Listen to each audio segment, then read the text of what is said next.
A lot of people have credited you for Andrew Tate choosing to remove all of his content from social media. Really break that down. He was on this other 17-year-old Fortnite stream because he was doing the rounds. He went to like Aiden Ross, he went to Clix' stream. He's like going up against these 20-year-old kids and just basically farming their audience of like dummies. So all these like 12, 13-year-olds were like, oh, I love Fortnite. Oh, this Andrew Tate guy, he seems so cool. He's got a Bugatti. And basically he was getting all of them involved and invested in this thing he called Hustlers University, the MLM scheme. And I saw that and I was pissed off about it. I was like, what the f are you guys giving this guy free promo? He was doing that, and then that dude's manager, Clix' manager, is a fan of mine, and he hit me up on the DMs. He was like, bro, you want to come on the stream? I was like, yeah, I want to do this. I want to talk to this motherfucker. What's up, everybody? Welcome to Flagrant, and today we are joined by none other than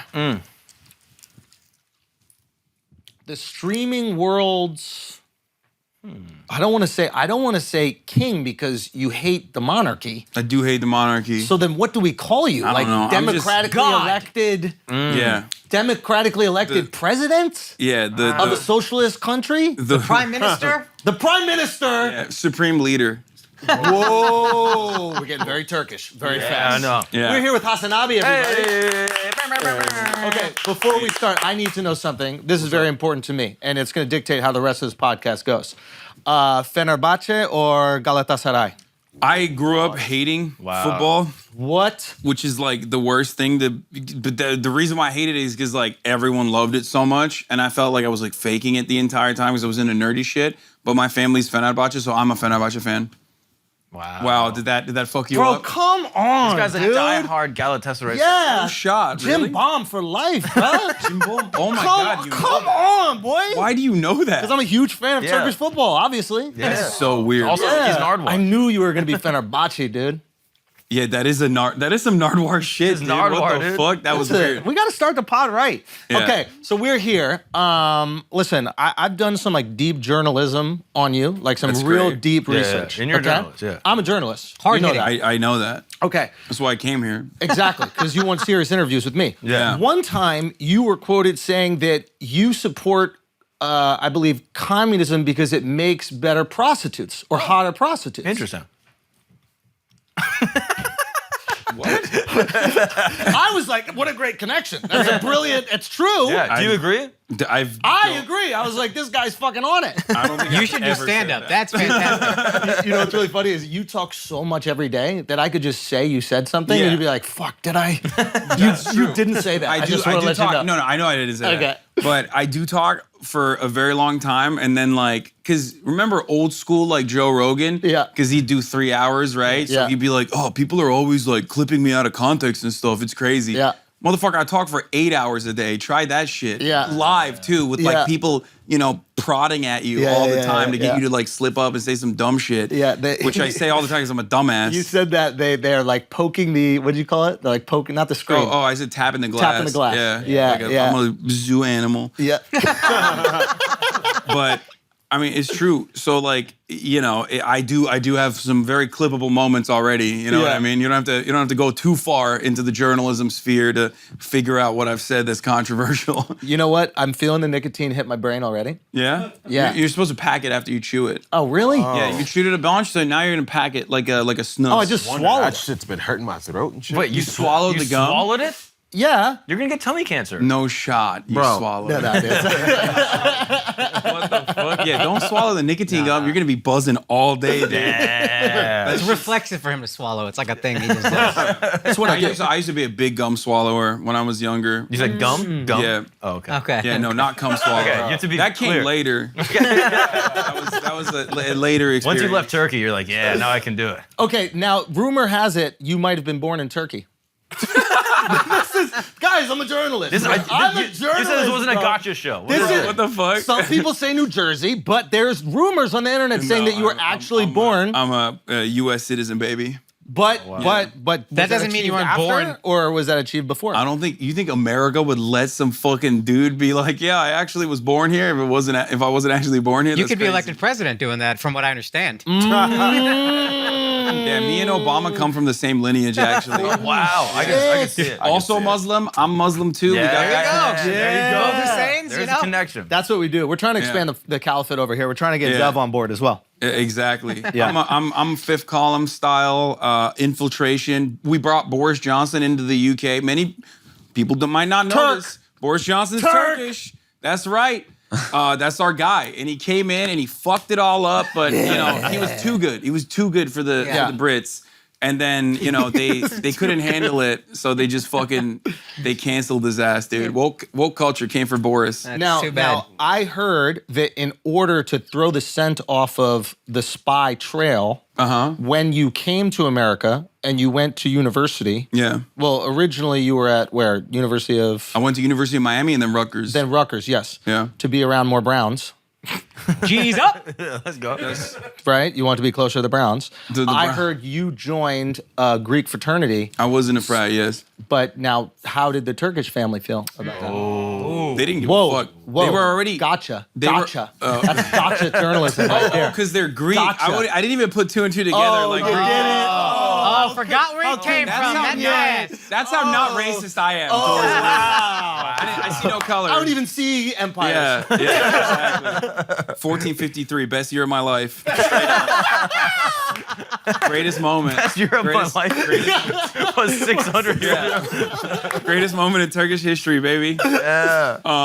Wait, what happened in 1453? Dude, what do you mean? Columbus sailed the ocean The Conqueror fucking took the boats, okay? Took the boats off of the water, put them on land, and like literally rode them through these like oiled up fucking logs and dropped them directly into the Golden Horn, I guess, away from the main chain that had stopped every naval ship prior from entering into the Bosphorus, and then obliterated the remainder of the Roman Empire, the Byzantine Empire. Holy shit. Turning Constantinople to Istanbul. And how did they lubricate the ships? I don't fucking know. They just they greased it up. Olive oil, maybe? I don't fucking know. I was heard it was Armenian armpit sweat. I'm not sure. That might be hearsay, okay? that is what I heard. That's many years prior to the you know other stuff that The other. they did to the Armenians. So was the Turkish Empire or the Ottoman Empire The Ottoman Empire, yeah.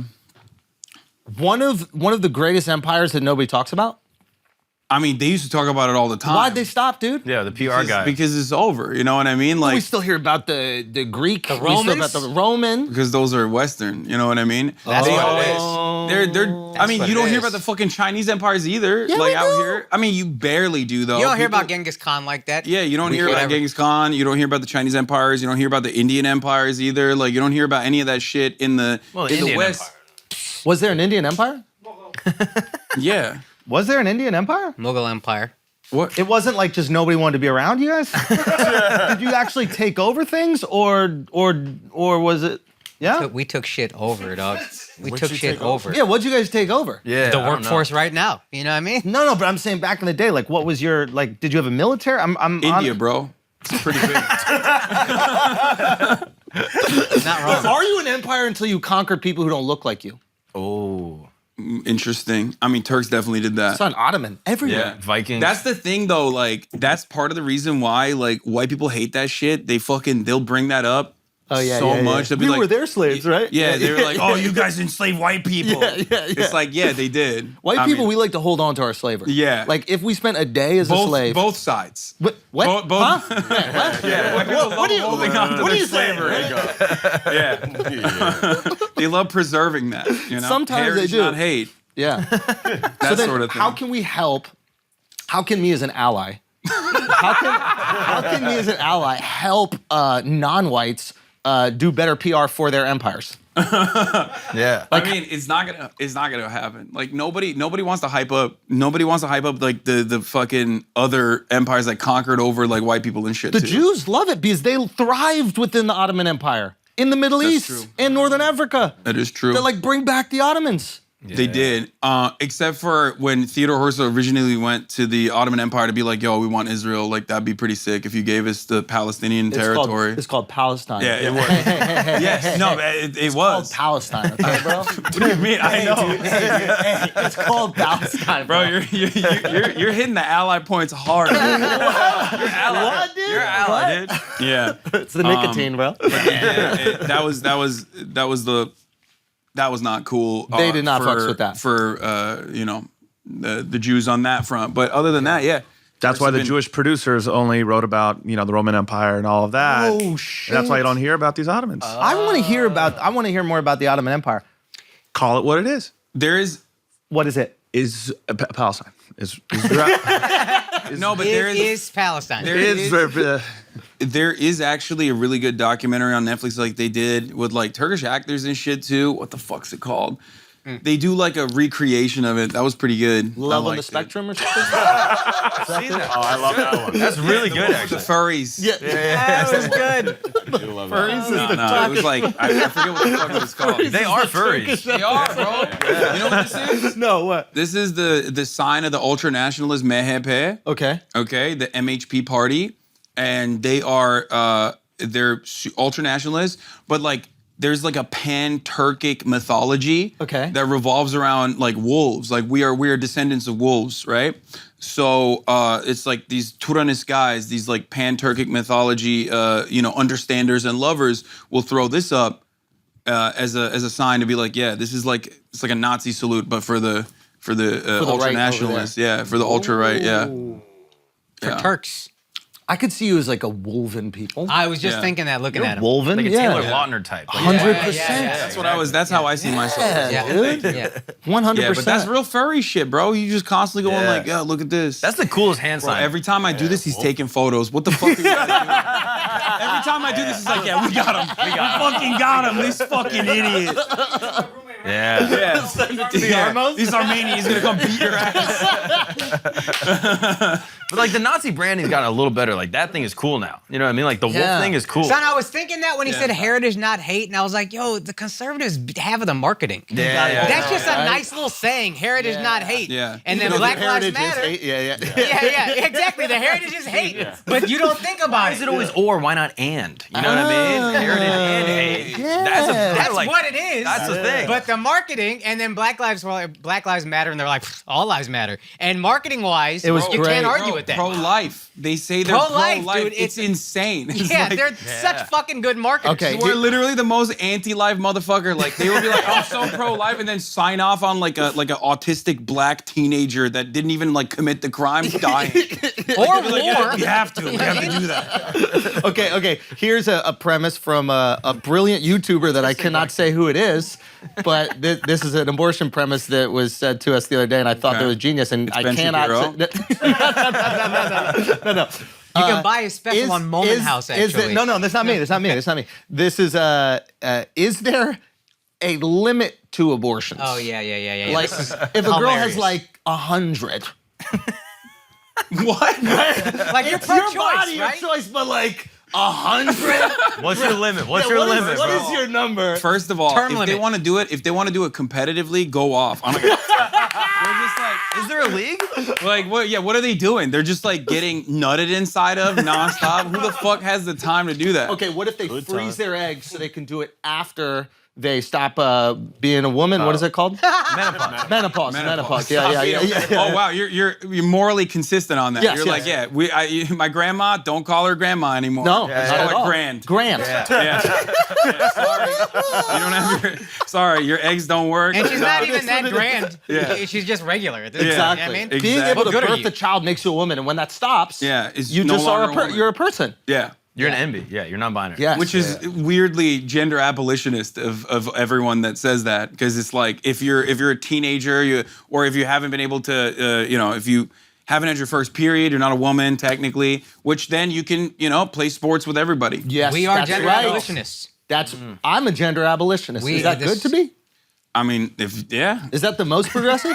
I think so. Dude, when is abolitionist bad? That's You know what right. I mean? We are. I'm like Mark Twain out here, dude. Yeah, dude. I'm an abolitionist, Al.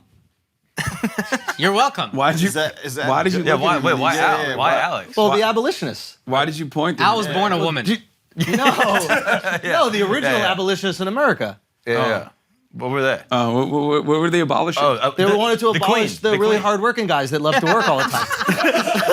Oh, that's why you're pointing at. yeah. They I were just wanted like, to make sure. They wanted to abolish the free market. Yeah, the exactly. literal Yeah, free yeah. market. Literally. Yeah, it's kind of fucked up. Yeah, that's the nanny state again. Dude, what is that about, bro? Nannies. Abraham, dude, he was just he didn't like it. He was jealous. Also Turkish. I don't know about that one. Abraham Lincoln? Ibrahim is the Turkish name. Ibrahim Lincoln. He was bisexual though. Duh.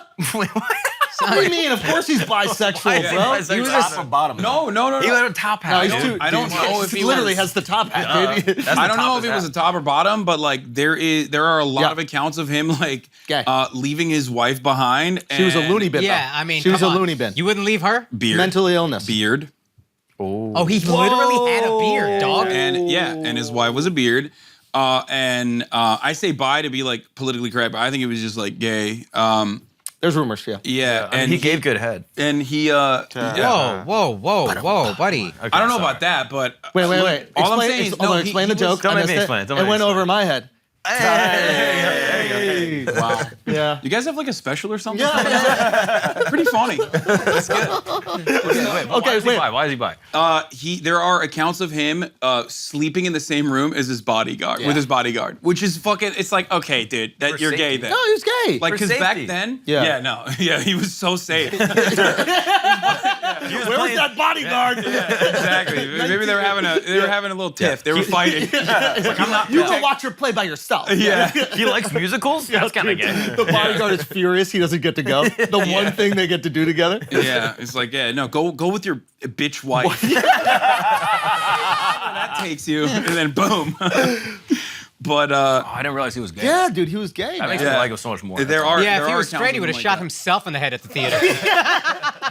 Because like back then it Watching this was. gay ass shit. You know, there was no like you were not like openly gay and shit. You know what I Right. mean? So Yeah. back then you just did that. You were like, oh, that's just a handsome fellow that likes to sleep in the same room with his bodyguard. No, okay. Now, you've spoken a lot about Turkish culture I have spoken a lot about and that. how gay the straights are.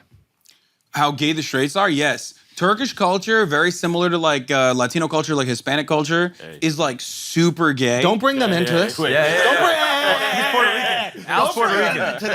bro. Y'all are Break it gay. down. Y'all are Break it gay. down. How lined up your fucking beard is, bro. Y'all are gay. Y'all are gay, bro. So straight. This is so straight. bro. Like, You literally got shaped up before you got involved in the podcast. You're like, oh no, it's not. Yo, stop flirting with me, bro. It's like because like As he wears his flower jacket and his nails.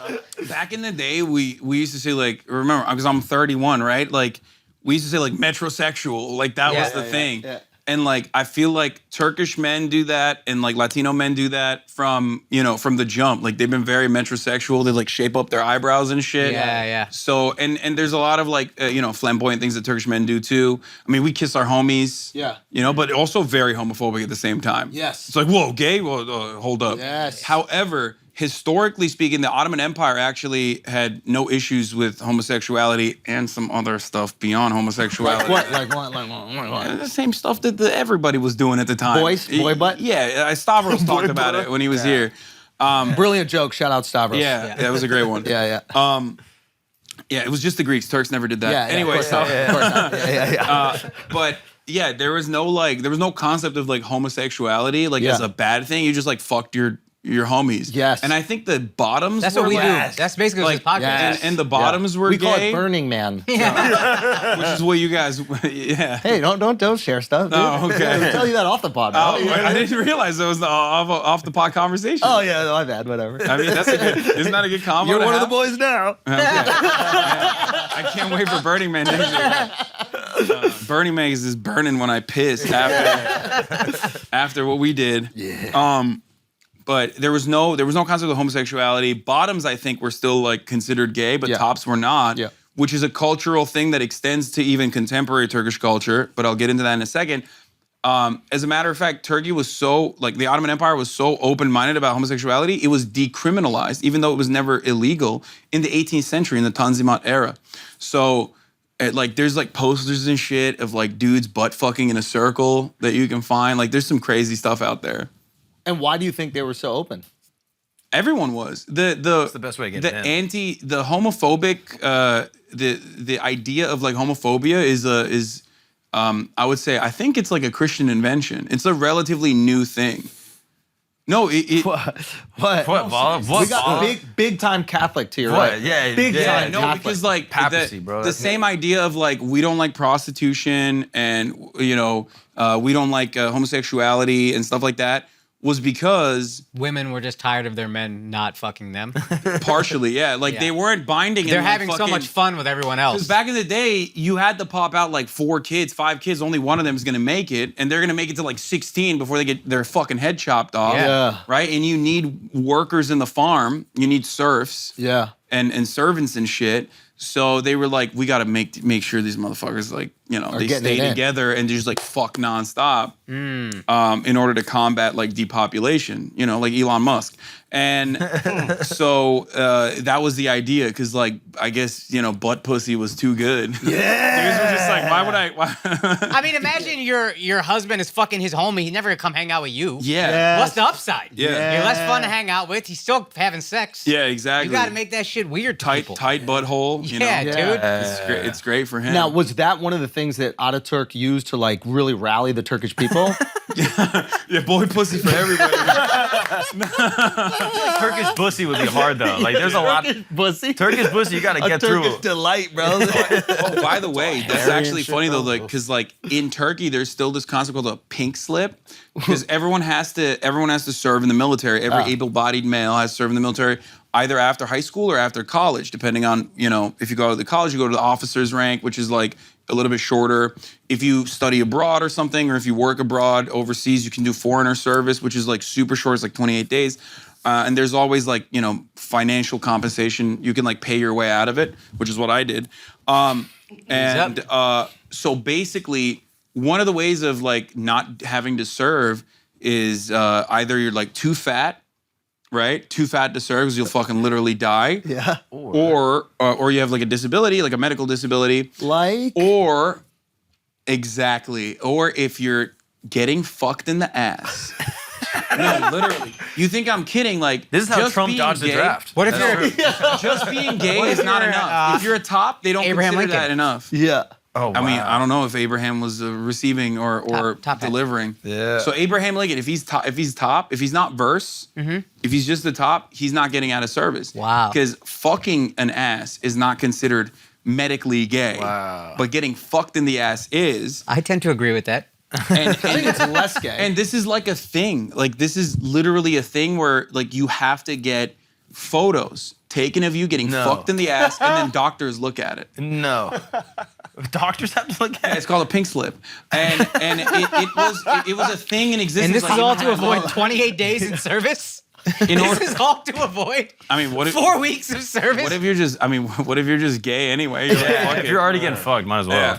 Now, Which how is did you such a say that weird- you got out of military service again? I got fucked in the ass one time. Photos on the internet. No, I paid for it because like every now and then there is they call it off. It's like a pardon basically, where they'll say like if you worked abroad, and if you have a dual citizenship like I do, then you can get away with not serving or paying away your 28-day service that you need to do. And I actually wanted to go because I was like, this is like camp. You know what I mean? I'll do 28 days. I don't give a shit. I'll get a pump in. You know what I mean? You're already pretty jacked.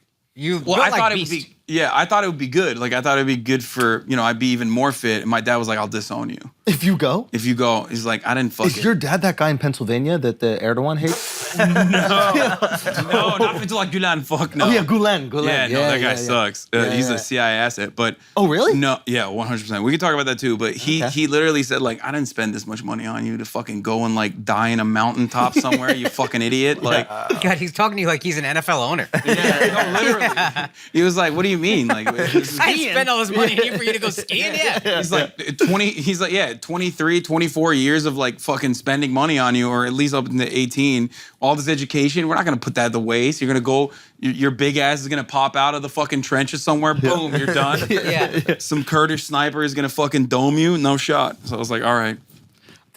Listen, I really want to get your opinion on something. I don't know if you know what's happened in England. Are you What's familiar? happening in England? News story. Prince Andrew had a big weekend. I knew about that one. Yeah. Well, we did see Anything that else video. happen? We're going to talk about that. But Scotland got their payback on the Queen. I don't know if you heard about this. Wait, really?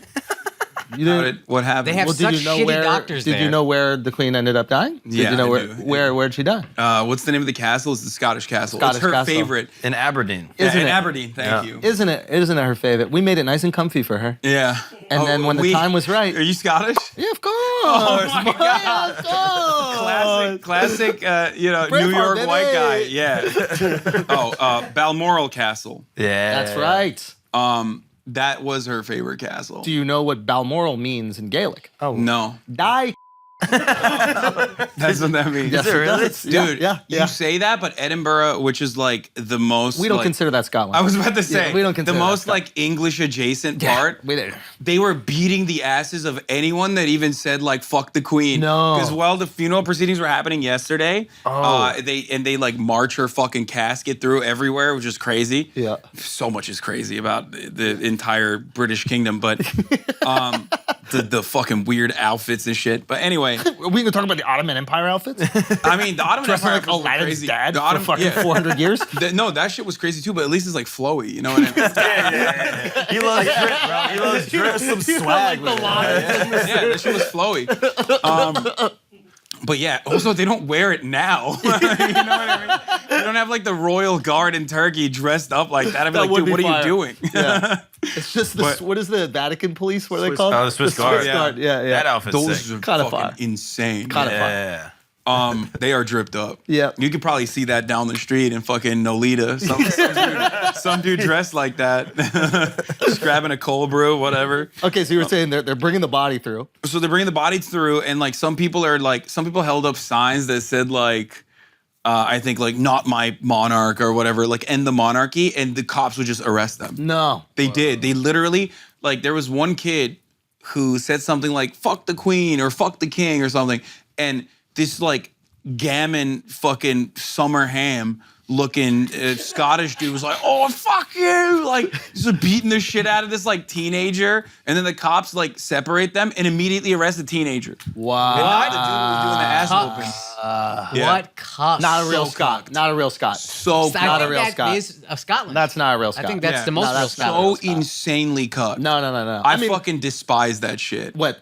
The Scottish? No, I love the Scottish. Thank you. That's what Which I'm talking I about. love the Scottish and I love the Irish. Thank you. But I fucking have so much disdain in my heart for a motherfucker who's like, yeah, no, I love the monarchy. It's like, bro, what do you mean? They cucked you. Yeah. India. Did. Yeah. Right? Are you a big monarchy Yeah, fan? he fucking No, I'm loves not it. a fan. You monarchy. speak English, loser. Yeah, If I was you, I wouldn't speak English. I would just refuse, dude. What was your language before English? Do you English? even know? Oh, yeah. Do you even know? German? Do you speak that? Yeah? Do you? Yeah. I Only when sprechen- he's yelling at Ja, Doug. ich spreche Deutsch. Only when he's mad at Doug. No, I should stop speaking English too. Okay. Dude, the worst is when Americans are like, oh, how dare you disrespect the queen? don't The get fuck's this. wrong with you? I don't get this. 1776, motherfucker, we what is this? disrespect it. Yeah, What is heritage. this? Heritage, not hate. What is this? It's the one time where I was like, yeah, I feel American right now. Like, fuck the queen. Can I be honest? I don't get strong feelings either way. Like, she's I a don't give a shit. 96-year-old woman. She died. Okay. Exactly. That's what happens. It's not like they I'm fucking surprised cut her every day head she off. didn't die. Yeah. Yeah. Yeah. No, exactly. That's what I'm saying. It's like, she won, bro. She won. Yeah. She didn't. Oh, that's a good take. No, she won. She lived to 96. She lived a wonderful life. She took money from the poverty funds or whatever the fuck, you know Yep, what I mean? yep. She did whatever the fuck she wanted and then sprinkled a little bit of your money on like a couple charities. So everyone was like, oh my gosh, she's such a She's wonderful so old generous. woman. Yeah. She won. Yeah. She used a little bit to kill Diana. Yeah, Did that she really too. kill Diana, allegedly? I think so. Why? She was the conspiracy is that she was fucking around with an arms dealer, a brown Diana boy, was. a brown boy, Dodi and an Al arms Fayed. dealer. Right? Yeah. Oh, He was Muslim. Yeah, you can't And be I doing think, that. yeah. what Can't guy? be doing that. Was he an arms from dealer the casino or whatever? No, Harrods is the department store. That's like the department store in Casino. England. Oh, Harris. Harris. Haras. I just got flashbacks to AC. Oh God. Y'all don't go to Harris and gamble it up with the boys every once in a while, bro? It's at the shore. That's based on the shore. the Jewish ruler, Herod. That's Really? a different one. Yeah. Oh, King Herod. Yeah. Oh shit. I know King Herod. Herod's temple, all that. Yes. Yeah. So Yeah. You never visited Herod's temple when you were in Israel, dude? Nah, I didn't. I missed that one. You serious? Yeah, I did. Oh, it's fire, dude. You got to go. How is it? How was it? I mean, it's modest. Oh yeah. It's definitely modest. What's so it's modest one of about the it? more modest things. I mean, the stonework. Yeah. You know what I mean? A lot of limestone and just like a sick pergola in the back for taking in a breeze on the nice summer day. Anyway, back to what you were saying. Now, if you're them though, don't you? If you're the monarchy, don't you gotta kill Princess Diana? She left your husband. Yeah. Everybody loved her. I remember there was a story where she like saved kids that were drowning. She hell fucking no. jumped in the water she was and like, saved she them. also was like talking about AIDS at a time when like everyone was like, nah, it's the gay thing. Don't fuck this up. They're killing all the gays. Like, it's good. Landmines. She, That was her big thing. What'd she do with them? She had them planted removed. She planted. She planted them. Yeah. Wow. Like a kind of knock on her I record. think Cool. She was like, we should take all the landmines and put them in Ireland. That's a good Great place idea. to store all the Drink after. landmines. We're having fun. It's Wait, perfect. so she broke up with her man? I didn't know this. Well, they got They divorced. both cheated on one another, I heard she was getting rinsed. which dude. is crazy. like 5 different dudes were just nutting in that thing. That's what I did hear Bro, that. you are gonna get canceled. That's now. actually- I did hear that. that's No actually disrespect to her, but fucking she was just crazy. getting You know what's filled up, wild? dude. You know what's wild though? Like Princess Diana, like they didn't like her because she was like the commoner's princess, right? And she wasn't like noble enough, like high ranking enough, which means like she just wasn't literally from a distant cousin. Like wasn't in the inbred family. enough. Yeah, she was not inbred enough. Yeah. And it showed. She was hot. She was hot. She could get it. Like, come on. Oh my God. And she was getting it, bro. Yeah, and she was. You could have taken that exactly. down for sure. She would have been bro. into you. She would have liked that. I would have loved that. She would have That liked was that, sick. dude. I would have been so on bro. board. And you with can go that. raw in that thing too, man. Oh, absolutely. Wait, yeah, I'm winning at that one. It's like, yeah, I'm Sit down, Boris. I'll take it from here. yeah, no, a little baby trap Princess Diana, dude. That's Yo. great.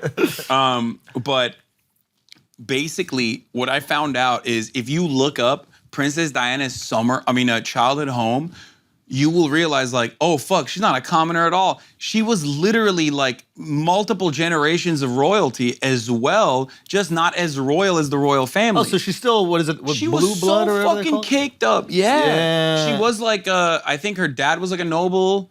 Wow. But not high enough. And I never knew that. And then I looked it up and her summer home or her childhood home in England is a fucking gigantic castle. Son, I thought she was like a teacher or some shit like that. Yes, dude. They fucking make it seem like, oh yeah, you're not a part of like, you're not a descendant of like the Spanish king, so that means you're a fucking commoner. Meanwhile, the commoner's living in a chateau. Wow. Yeah. Here's a question. I felt a little duped by that. Is anyone in the royal family even English?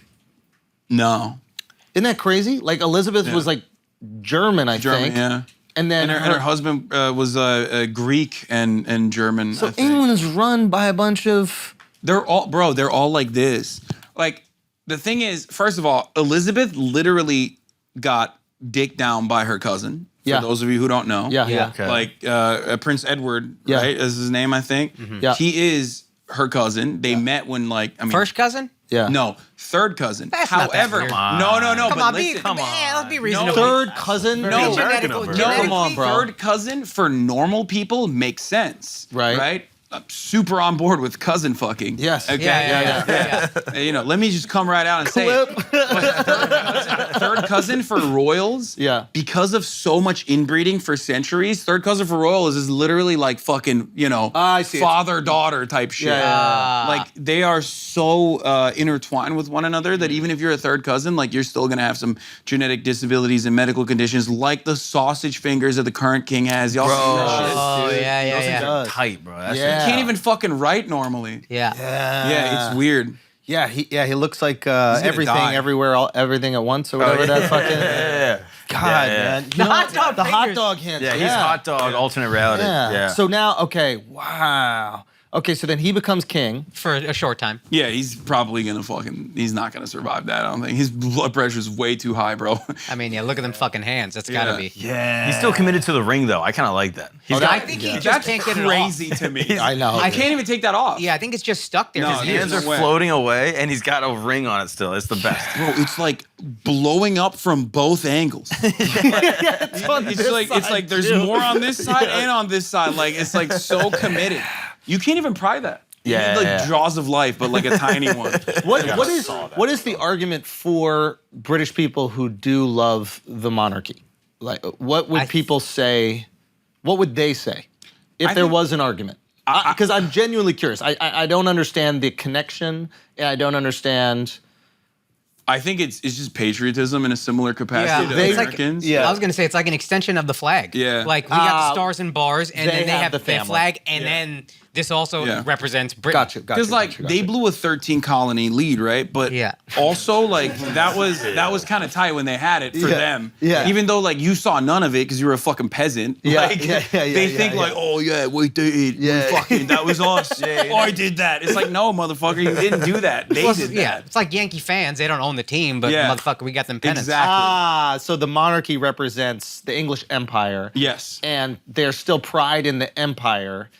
And the people who are frustrated with the monarchy feel like they're not acknowledging what the cost of the empire was, which was what they had to do to people Just to atrocity, establish it. genocide, rape. Got you. Now, torture. Do we hold the royal family accountable for that? Even now, like Elizabeth. So. Yeah, everyone always has been talking about like in American news about how like Elizabeth oversaw the largest like decolonialization operation over her reign, and it's like, bro, it's not like she was like, oh yeah, please go away. Like, it's fine. She wasn't like, yeah, congratulations for, decolonizing and having an Independence Day. No, she would go there and they'd be like, yeah, torture these motherfuckers. Which they did. They did it in Kenya, they did it in Malaysia. Anytime there was like, especially if there was like a communist uprising or anything like that, she was there doing PR while the fucking forces were out there literally wearing their disrespectful ass outfits. They wore shorts and shit. I hate that. You're really big into military uniforms. And I do love military uniforms. I think like if you're getting domed by a guy fucking wearing shorts, like that's so disrespectful. The Chubby's army is here. God damn it. I got killed by a guy. Chubby's army. The last thing that you see is some fucking sunburnt calf. It's like red as fuck. It's just, summer heat. It's like, yeah, mate, we had to do it to him. Dude, it's fucking bullshit. It's bullshit. It's like Fortnite dancing on someone's corpse. Like, you couldn't cover them shits up, dude? What the fuck? It's fucked up. And then they wear the cap with like the little fluffy thing on top of it, too. Yeah, well, you guys have a cap like that. The Turks, they have like crazy shit. They have the fezzes and shit, too. Yeah, the fez, right? Yeah. That's Moroccan. Oh, is that Moroccan? No, I'm sure there's Turks have the fez, have too. their version, right? Yeah. What is that? Is that just like a version of the yarmulke? It's such bad headgear. It is, right? It doesn't stay on your head. It's so weird. You got to clip it on and shit. It doesn't even look that good. Why are you trying to look like a cone head? Yeah. I never understood that. It's got a little tassel on it too, like you're graduating. It's just silly. Yeah, I never understood I've never been a big fez boy. Yeah, this. Yeah. Oh, this is with the guy with the ice cream. That's Hold what he on. They The guy still to the wear right the looks kind of garb. He's kind of pulling it off. Oh, just like No, not him. Yeah, Here we go. Swag it out. The Moroccan up there? Yeah. who, this man? That Moroccan guy's doing it. Old school. Yeah. Whoa. No, that guy's doing it, dog. Wow. That guy's doing it. That is a fit for sure. I mean, the blazer's crazy. Yeah, with your Elijah collar Muhammad popped? wore some shit like that, didn't he? Right before he killed Malcolm X? Crazy, dude. Okay, explain to me why they don't just give you ice cream in Turkey. Dude, the point of that? it's so fucked up. Yeah, dude. I don't understand it. A Really. betrayal of everything, dude. It's just like you're like, oh innocent man, I moment want a for a delicious, child. I want a delicious treat. And Turkish ice cream slaps. They have like this weird thing. It's like a gummy consistency. Okay. It's actually really good. But they got to make you earn it then. That's all. Yeah, dude, it's fucked up though. They'll be like they'll do the flip where like he'll double cup it. You have like the cone in your hand and then you're like, oh, finally. And he's like, nope, fuck you. What? Well, you can get out of it actually if you prove you get fucked in the ass. I Let's give you the ice cream. Say it's actually okay. I walk around everywhere with the phone. Just have it like, oh, sorry, here you go. Oh, here, you can just have it. Yeah. Oh, he's like, oh man, you got me. All right, guys, we're gonna take a break for a second because I gotta tell y'all about Hard dicks. And who's giving them to you? That's right, fellas. Blue Chew, the best in the business, okay? Same active ingredients inside Viagra, Cialis, but no one wants that old shit. We want the new, we want the chew, and we want the one that's gonna blow backs out all fall, okay? And you wanna know what? You're gonna get it for free. That's right, free. The first month, all you gotta do is pay $5 shipping. Just go to bluechew.com, okay? Use the promo code Flagrant, and you get that first month free. Pay that $5 shipping and blow backs out, because that's what you're meant to do. Now, let's get back to the show. Hasan, a lot of people have credited you for Andrew Tate choosing to remove all of his content from social media. Willingly. Willingly. He willingly went away. Yeah, you guys had one debate, and then after that, apparently he removed everything that he's apparently ever you just posted. got him, dude. You just really devastated How did you make that happen? Like, what was that the goal, or was it just discourse? Like, really break that down. I'm kind of bummed because like I wanted to. I'm bummed because I wanted to like actually talk to him about the sex trafficking shit. You know what I mean? Like, because that's like way more interesting and way more awful than like just running another Ty Lopez style multi-level marketing scheme, which he definitely was doing.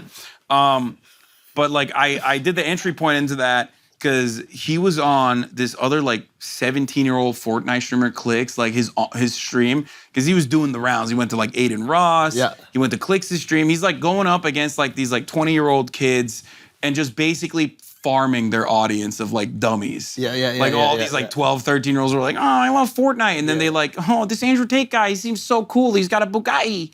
And basically he was like getting all of them involved and invested in this like fucking thing he called Hustlers University, the MLM scheme. And I saw that and I was pissed off about it. I was like, what the fuck are you guys giving this guy like, you know, free promo? Like you're not even asking for money. This is ridiculous. At least get a cut. So he was doing that shit, and then like that dude's manager, Clicks' manager, is a fan of mine, and he like hit me up on the DMs. He was like, "Bro, you want to come on the stream?" Oh, so it just happened in the moment. And I was like, "Yeah, I want to do this. I want to talk to this motherfucker." And I had done a little bit of research on him already. Like I knew a little bit about him. So I just went on and I just started talking to him, and he's just like talking about like how women can't drive and all this other shit. He was like, "I've been in the most car accidents." Like. Well, I mean, Princess Diana, right? Like, oh my gosh, come on. She had a driver though. Yeah, she had a driver. A female. A lot of people don't know You think that. the Muslim guy was gonna let her drive? Crazy. Yeah. Okay, so then you guys, I was watching the back and forth, and you guys are getting into it about the female driving. Yeah, and I just like, I was like, bro, that's not how this works. Like, you can't just be like, this is my personal experience. You can't personal experience your way from like, you know, shit that isn't true. Right. But he tried to do that. And then I just asked him, like, because I knew that he wasn't a flat earther because I'd heard him talk about that already, which is surprising because he's like everything else. Yeah. He's into everything else except for flat earth. Okay. Which is weird. Yeah. So I was like, do you think the earth is round? And he's like, yeah, I do. So I was like, all right, well, do you think you know the earth is round because it feels like it's flat and your personal experiences would show that it's flat? Like maybe empirical evidence is important for that reason. Like maybe science is important.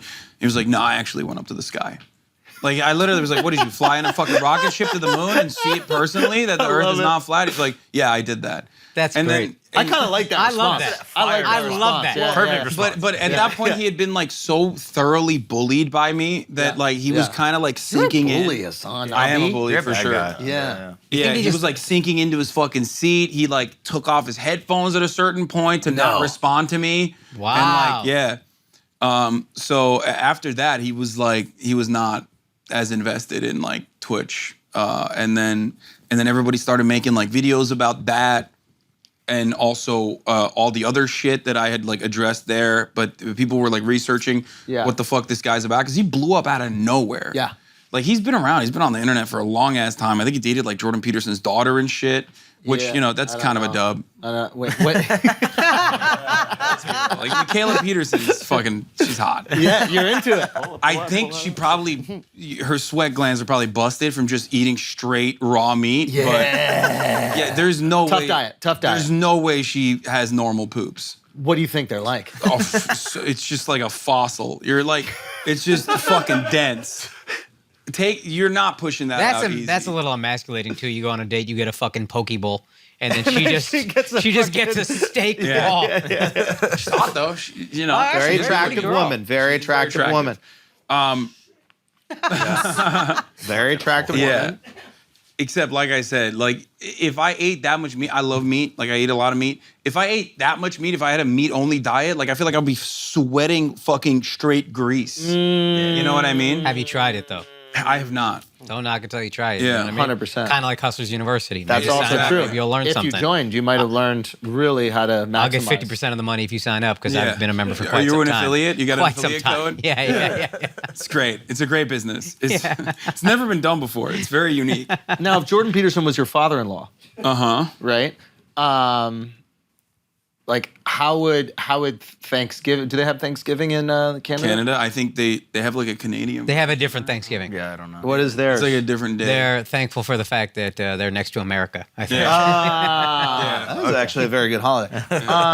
Now, do we think that you guys could reach common ground on certain no. things? Nothing. Nothing? Hasan.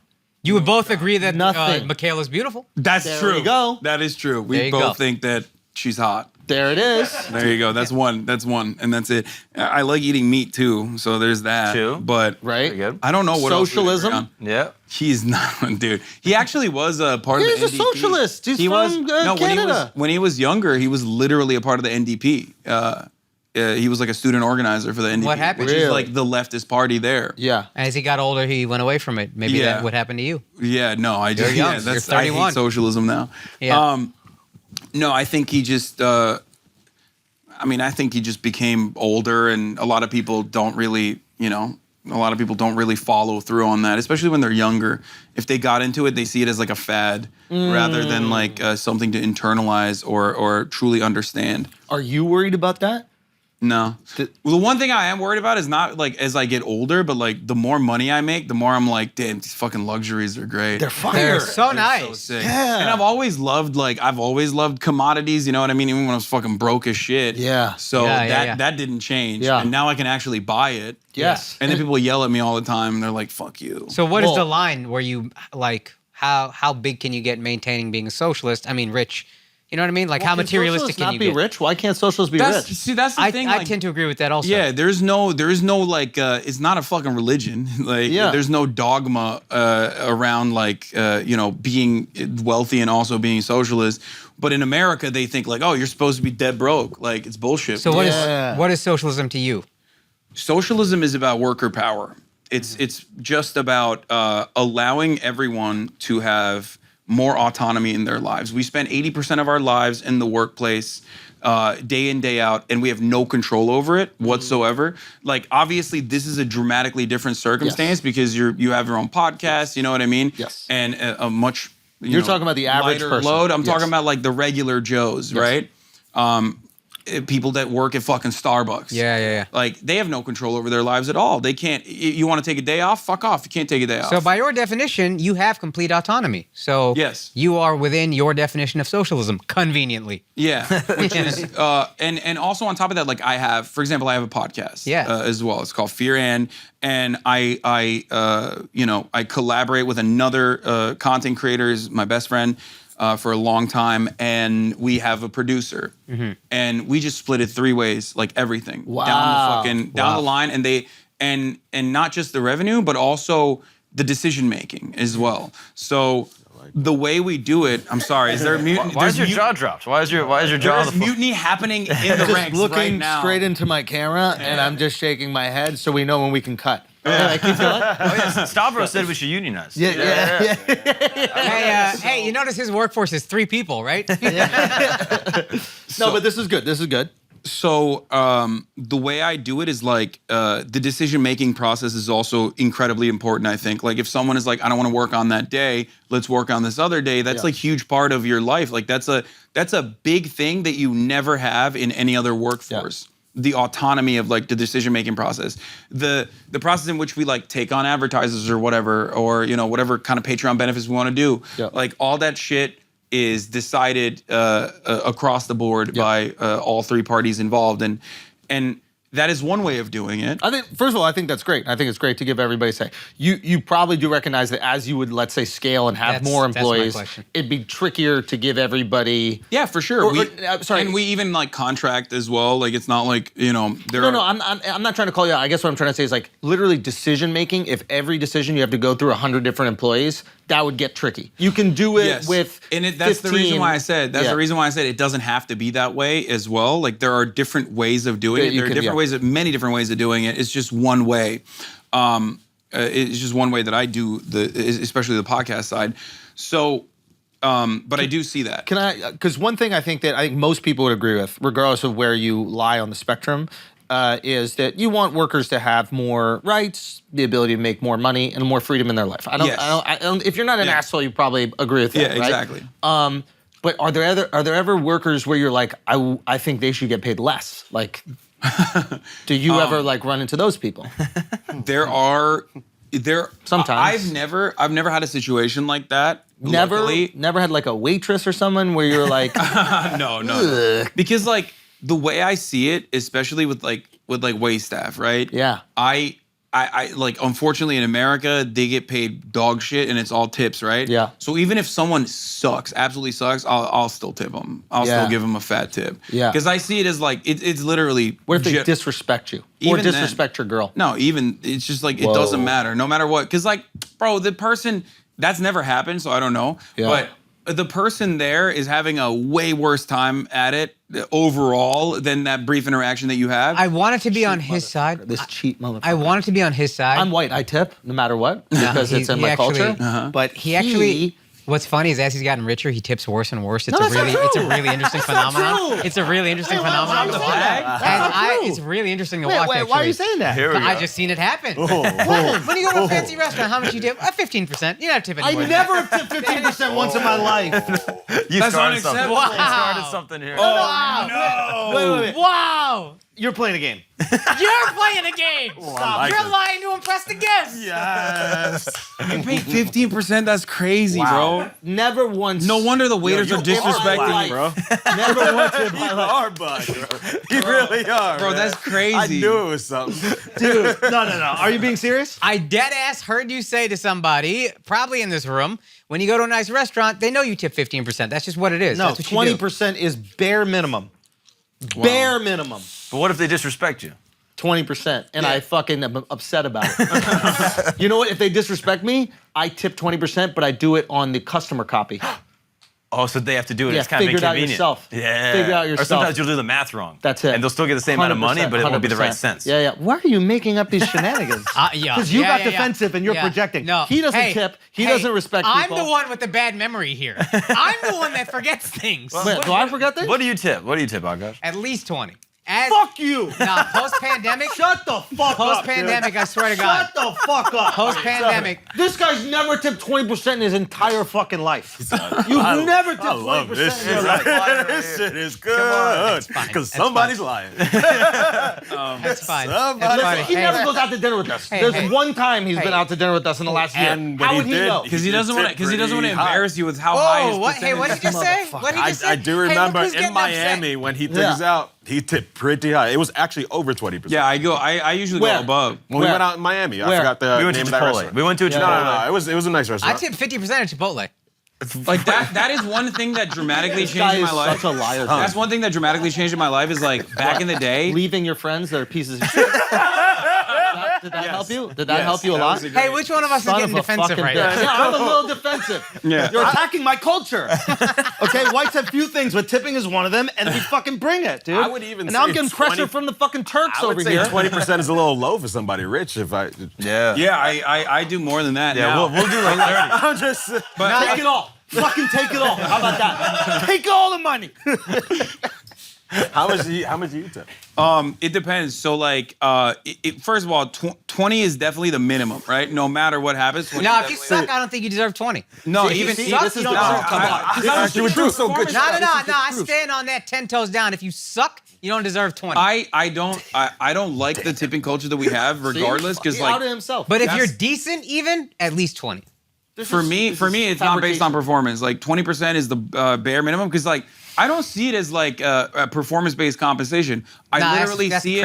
I see it as like survival. Like this dude needs the money. Bottle waitress, she needs it. Bottle waitress. She needs it. She needs 20%. I just, no matter what it is, like one thing I never used to do when I was younger is like, I never used to tip when you like go to a Chipotle and they just ask you and it's like, well, I'm picking up the fucking, I'm picking up the food here now. Right? Yeah. But now, they don't deserve it, right? Now, definitely, no, it's not that they deserve it. It's just, I was also kind of broke, you know what I mean? But now I even tip then. Like I just drop a that's stack crazy. there. Now you're low. Uber Eats. What about Uber Eats? Always. But how I do much? the I do the Percentage pre-tip. or, I do an the amount? pre-tip. Now it's like, I think it's like 25 is the max that you have in the immediate allocation. I think it's like 15, 20, 25 is what they I go give an with. amount. I give a straight amount. No Yeah, matter what. it just depends. It depends. But usually it's like, if it's like a fat $5, order. bro. It's $5, dude. It's $5. That's what it is. Oh, now we back. Now we back. I got that number from him. $5, bro. $5. It's the same work to bring the thing over in It's the car. one hand. It's hot. Boom. It's Yeah. hot. You're not writing nothing down. Wait, Come you on, You're not man. going back and forth. Really? $5, You're not asking bro. me how's everything Oh, tasting no. tonight. I give him that Abraham Lincoln, bro. If you don't ask me how's everything tasting tonight, That's it. $5. That's it. That's crazy. Why would I disrespect waitresses like that? Son, I'm gonna pay this you don't guy the respect same wait amount staff. as the waitress who's with me the entire night checking on me, water. This Wiping guy's your mouth. risking his life to get the food to you. Yeah, He's on his that's fucking crazy. Do that? bikes. No, I it's didn't ask you worse. to get a drone, It's loser. worse, bro. That's what I said. Get a drone. It's literally worse. They're using their own fucking car. They're paying for Yeah. gas. They're getting parking tickets and shit. All right, $6. You got some good points there.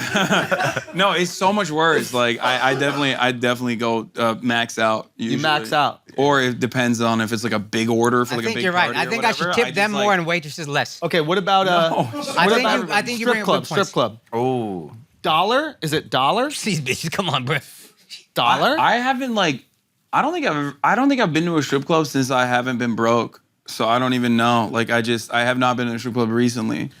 So I don't know what I would do. I don't know what I would do. I mean, I have no problem with it. Like I love strippers. They're great. But let's say that we're all at the strip club Yeah, tonight, maybe. tonight, maybe. Uh-huh. We all have wives, so that probably won't happen. But in a hypothetical situation, Yeah. right? Are we That's making us. it? Oh yeah. Are we making it rain? Yeah. Of course, you got to do it. You have to. You have to. 100%. In the strip club, you can't be like respectfully giving like $100 bill. You know what I mean? It comes You have out. to throw it. You have to throw it. or ball it up No, sometimes. exactly. Yeah. You know, You're a monster. it's a part of the You're a process. monster. Yes, for that. exactly. Yes, yes. It's a part of the process. Yeah, Like, yeah, it's yeah, yeah. just Would like- you ever ball the dollars up and That's chuck it at him? disrespectful. What? No. That's disrespectful. That's what this This guy guy does, did. bro. No. This guy's a monster. Why are you guys outing each other? This guy's a It's you. monster. This is what you're doing. What have I done? You're divide and conquer. Yeah, socialist divide, Yes, bro. Look at that. literally. Yes. Yeah. But what he did I first thought he was time- I thought out of everybody, he was the most leftist. Oh, didn't you Yes. think that? That's what I Didn't thought. you I think am. This that? guy's am, not bro. leftist. Are you He's crazy? a Catholic, bro. Yeah, socialist, I'm Catholic black. socialist. This guy. I have a man bun, okay? We took him to the strip club. No, he was he just followed balling me up on dollars. Instagram. That's why I thought like before anybody You else. could give this guy COVID right now. Spying.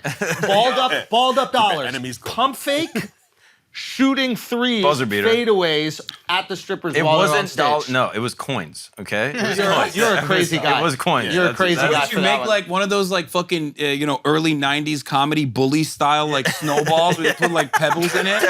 Yeah, exactly. You just like you balled up $1 and put like coins in it, so it was weighty. She didn't duck. I don't know. Like, what do you want me to say? They were loving it though. They were You're out loving here it. Yeah. concussing strippers. Like No, they would go like this for the hoop. It was sick. Oh, yeah. Yeah. There is that one strip club, the Claremont Lounge. Yep. Yeah. Oh, that's right. The old ladies. You don't know about that. Oh, in Atlanta. Oh, the old lady strip club. No, I'm good in on Atlanta. that, I No, think. why? No. The Are you lady ageist? crushes a beer can with her titty.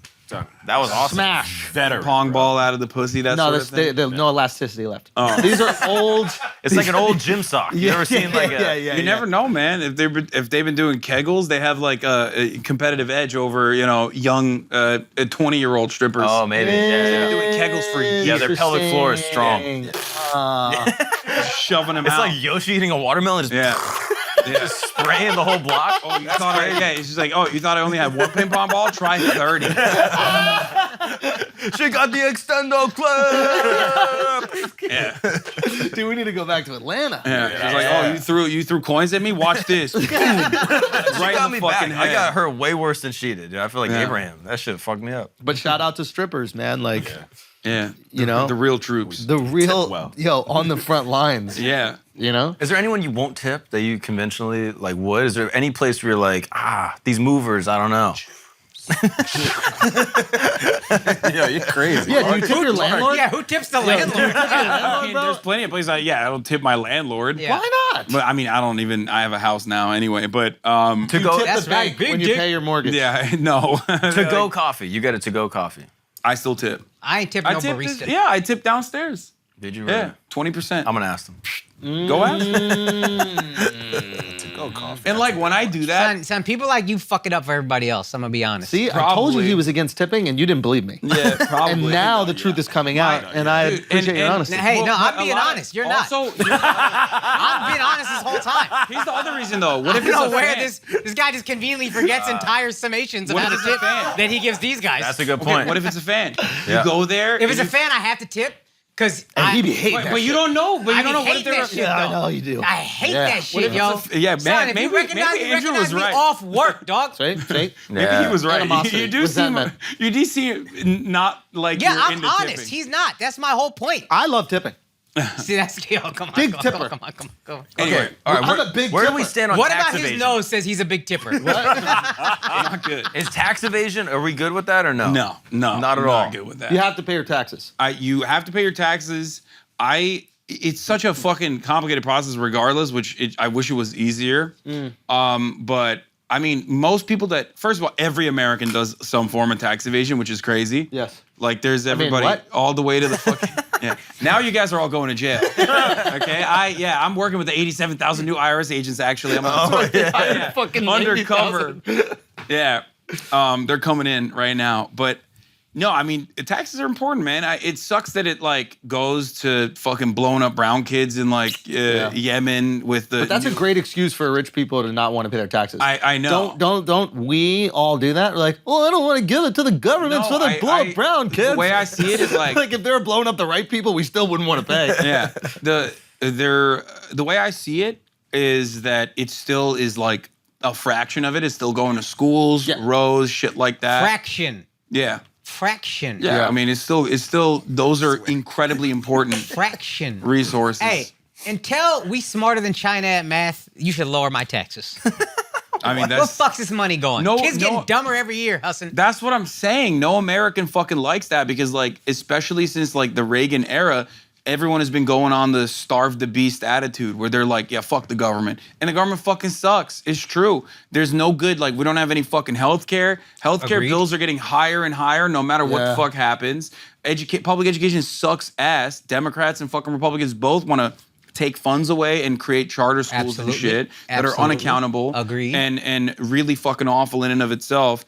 And that's the mentality that genuinely makes Americans go, why the fuck am I paying taxes? Yeah, I gotta tip the government. I'm not seeing anything from that. Yeah. Which is why I love, like, you know, the Trump bucks, the stimmies. That was great. That was for the first time ever. Every American was like, wait a minute, the government's like kind of got my back a little bit. Yeah. Which, by the way, the CNBCE and like all the fucking, you know, Fox Business and everybody else literally hated that.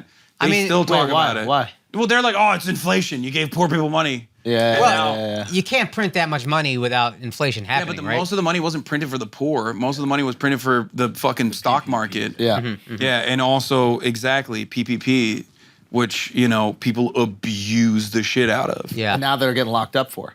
No, they're not. I mean, Bunch some. of people.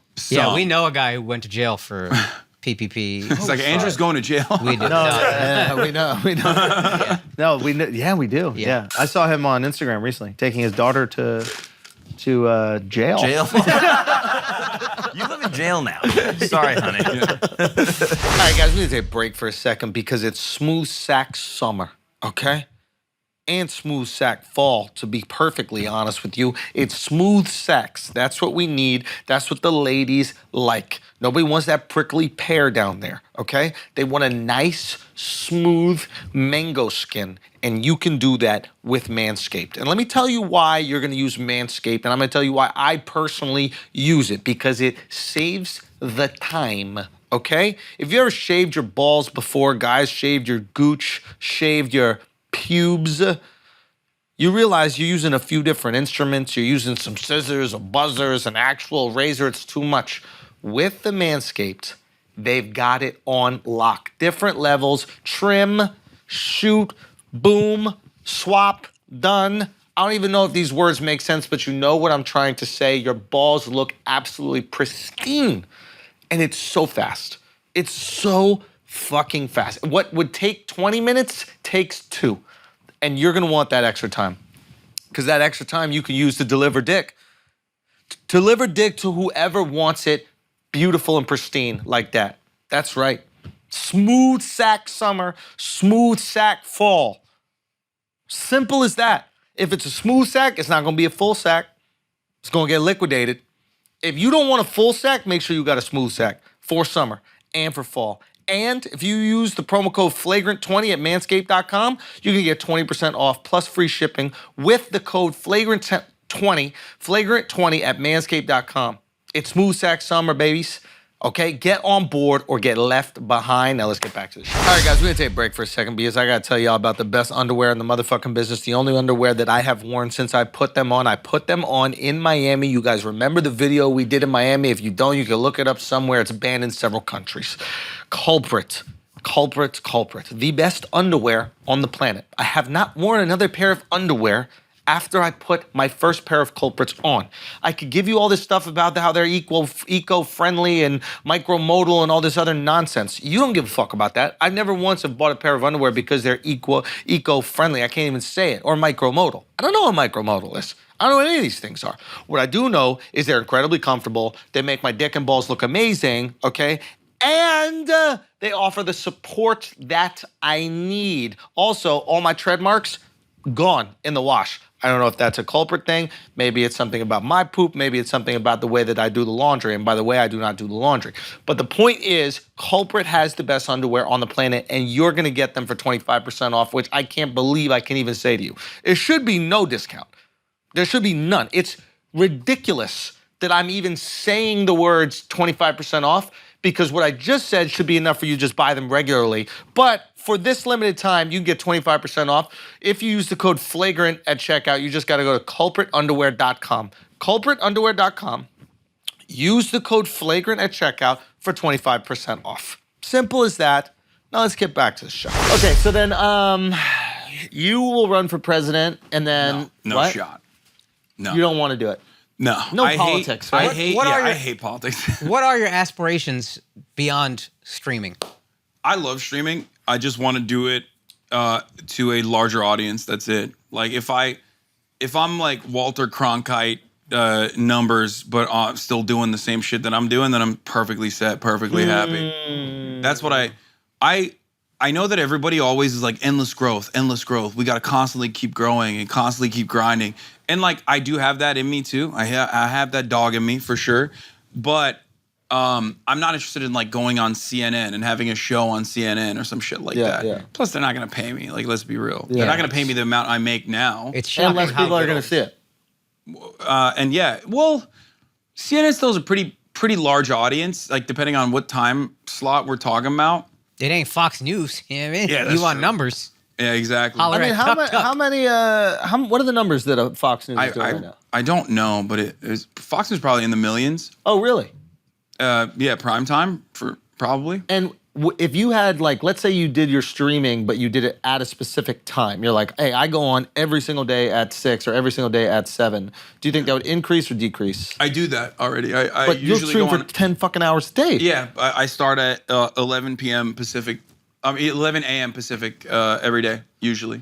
What I'm saying is that if you would consolidate it to 1 or 2 hours, do you think all those people would meet you there? Or do you think that the convenience of being on for that long allows these different people to tap in? Yeah, I think the convenience allows people from like all around the world. That's right, you're doing with different time zones and that kind of shit. But I don't do like repeats or anything. They could just like watch the VOD or watch my YouTube videos and Did you know there was kind of a void in the market streaming-wise where things were kind of right of center and you could be left of center and there was a market there? It wasn't, I didn't think about it on like market terms because like when I started making videos on the Young Turks originally, it was so right wing. Like YouTube was incredibly right wing. Yeah. And all the fucking essayists and everyone else was just like oh, there's a black woman in a fucking new cartoon, and that's woke, and fuck that. You know, the feminazis are coming after you. Like everybody, all these like fat neck bearded fucking weirdos were just like cutting 25 to 45 minute videos about like go woke and get broke, like that sort of thing. And that was like everyone was doing that. And that market was like awful. And I did want to push back against that. Like I wanted to counter that propaganda by being like, look, you can be like a normal person who enjoys even, you know, buying dumb shit every now and then, and also a person who can like laugh at jokes without immediately being like, this is actually a microaggression, or this is, you know, this is triggering. So here's my question about when you like stake your claim on like a political side. Do you find people trying to constantly like catch you and out you? Yeah. And always. How do you also be a human being? Human beings can laugh at shit that is hypocritical. I'm a biggest fucking hypocrite. We're all hypocrites, but also He's a big liar have a too. guiding, have like a moral compass or guiding light. And how do you balance that? Because I feel like that happens to everybody to the political realm. That what you're looking for is like seeking out hypocrisy in that regard is usually just hyper focusing on the aesthetics. Like anyone that has watched me for a long enough time knows that. Knows exactly what I value, knows where my So these are people who are compass is. looking to discredit you. Yes. And because you've positioned yourself politically in a way, they can use those beliefs to go, you did something wrong here. Like the greatest example of it is literally like every cancellation, which is fucking bullshit anyway, but like every cancellation I've had since I bought the house has literally been the same thing, but with like a new fucking patina. It's just, you're rich. You're a socialist, but you're rich. How the fuck does that work? And it's so easy to just like dump into that, to join in on the fun, because everyone is conditioned into thinking socialism is a poverty cult. Right. They don't even think about it. They're not like, how has he made his money? Right. Like, bro, everything I do is free and readily available on the internet. I do it for 8 fucking hours. And I don't paywall it. I don't do any of that shit, right? With the exception of the podcast, which now has like additional content behind a paywall, but it's only 1 hour of the episodes. And I tell people to pirate it if they want to. I don't give a fuck. Right? Not only that, but there's like, if you search my name on YouTube, there's a million fucking channels. Some of them have check marks. Yeah, I've seen this. Yeah. Hundreds of thousands of subs. That's where I watch most of your stuff. Yes. Is I'll watch other people clipping it and posting people on take, YouTube. People take my fucking stream and just re-upload it in its entirety and make money off of it. And I let that happen. I've straight up went to YouTube and I was like, I want these channels to operate. I don't give a shit.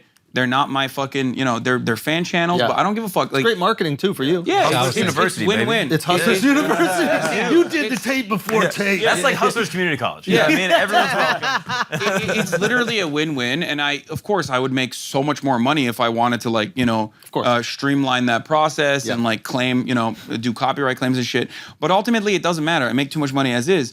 Where do I make the money? Voluntary subscriptions on free fucking content.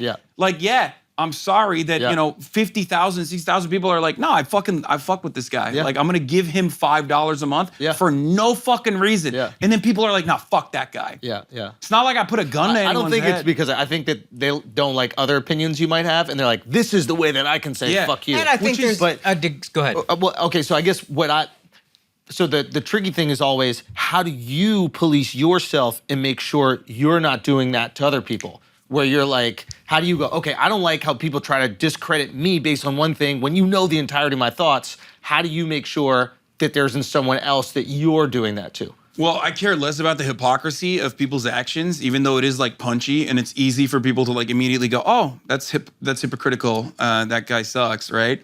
But I care more about like what they're doing and what the consequences of singular their actions issue are. and the consequences like, I don't of give that a shit issue. if Ben Shapiro is like hypocritical. I give a shit if Ben Shapiro says this one thing that you disagree with. So your statement is less about them as a man or a person and more about that singular That's belief. great. That's mature. Yeah, but ultimately, like the hypocrisy policing is like a good way to propagandize your position. So I certainly jump on that train too. I'm hypocritical myself, obviously. Because I love calling out hypocrisy. Yeah, It's the easiest way for me to not care. It's such an easy dump. You know what I mean? It's such an easy dump. I get to dismiss someone and not care. All right, cool. I don't have to invest in that. I think that point is great. It's an easy way to remove yourself from the political sphere. Yeah. To go, Yeah. oh, that person's a hypocrite. Yeah. I don't even have to respond to what they say. Yeah. And on the other Exactly. side, that person's also a hypocrite. Who gives a fuck about either of them? Yeah. This you is like the greatest thing you can do. It's always like a good flip to be like, this you, and then, show like an old tweet or some shit. And everybody loves that. Everybody loves engaging in that. And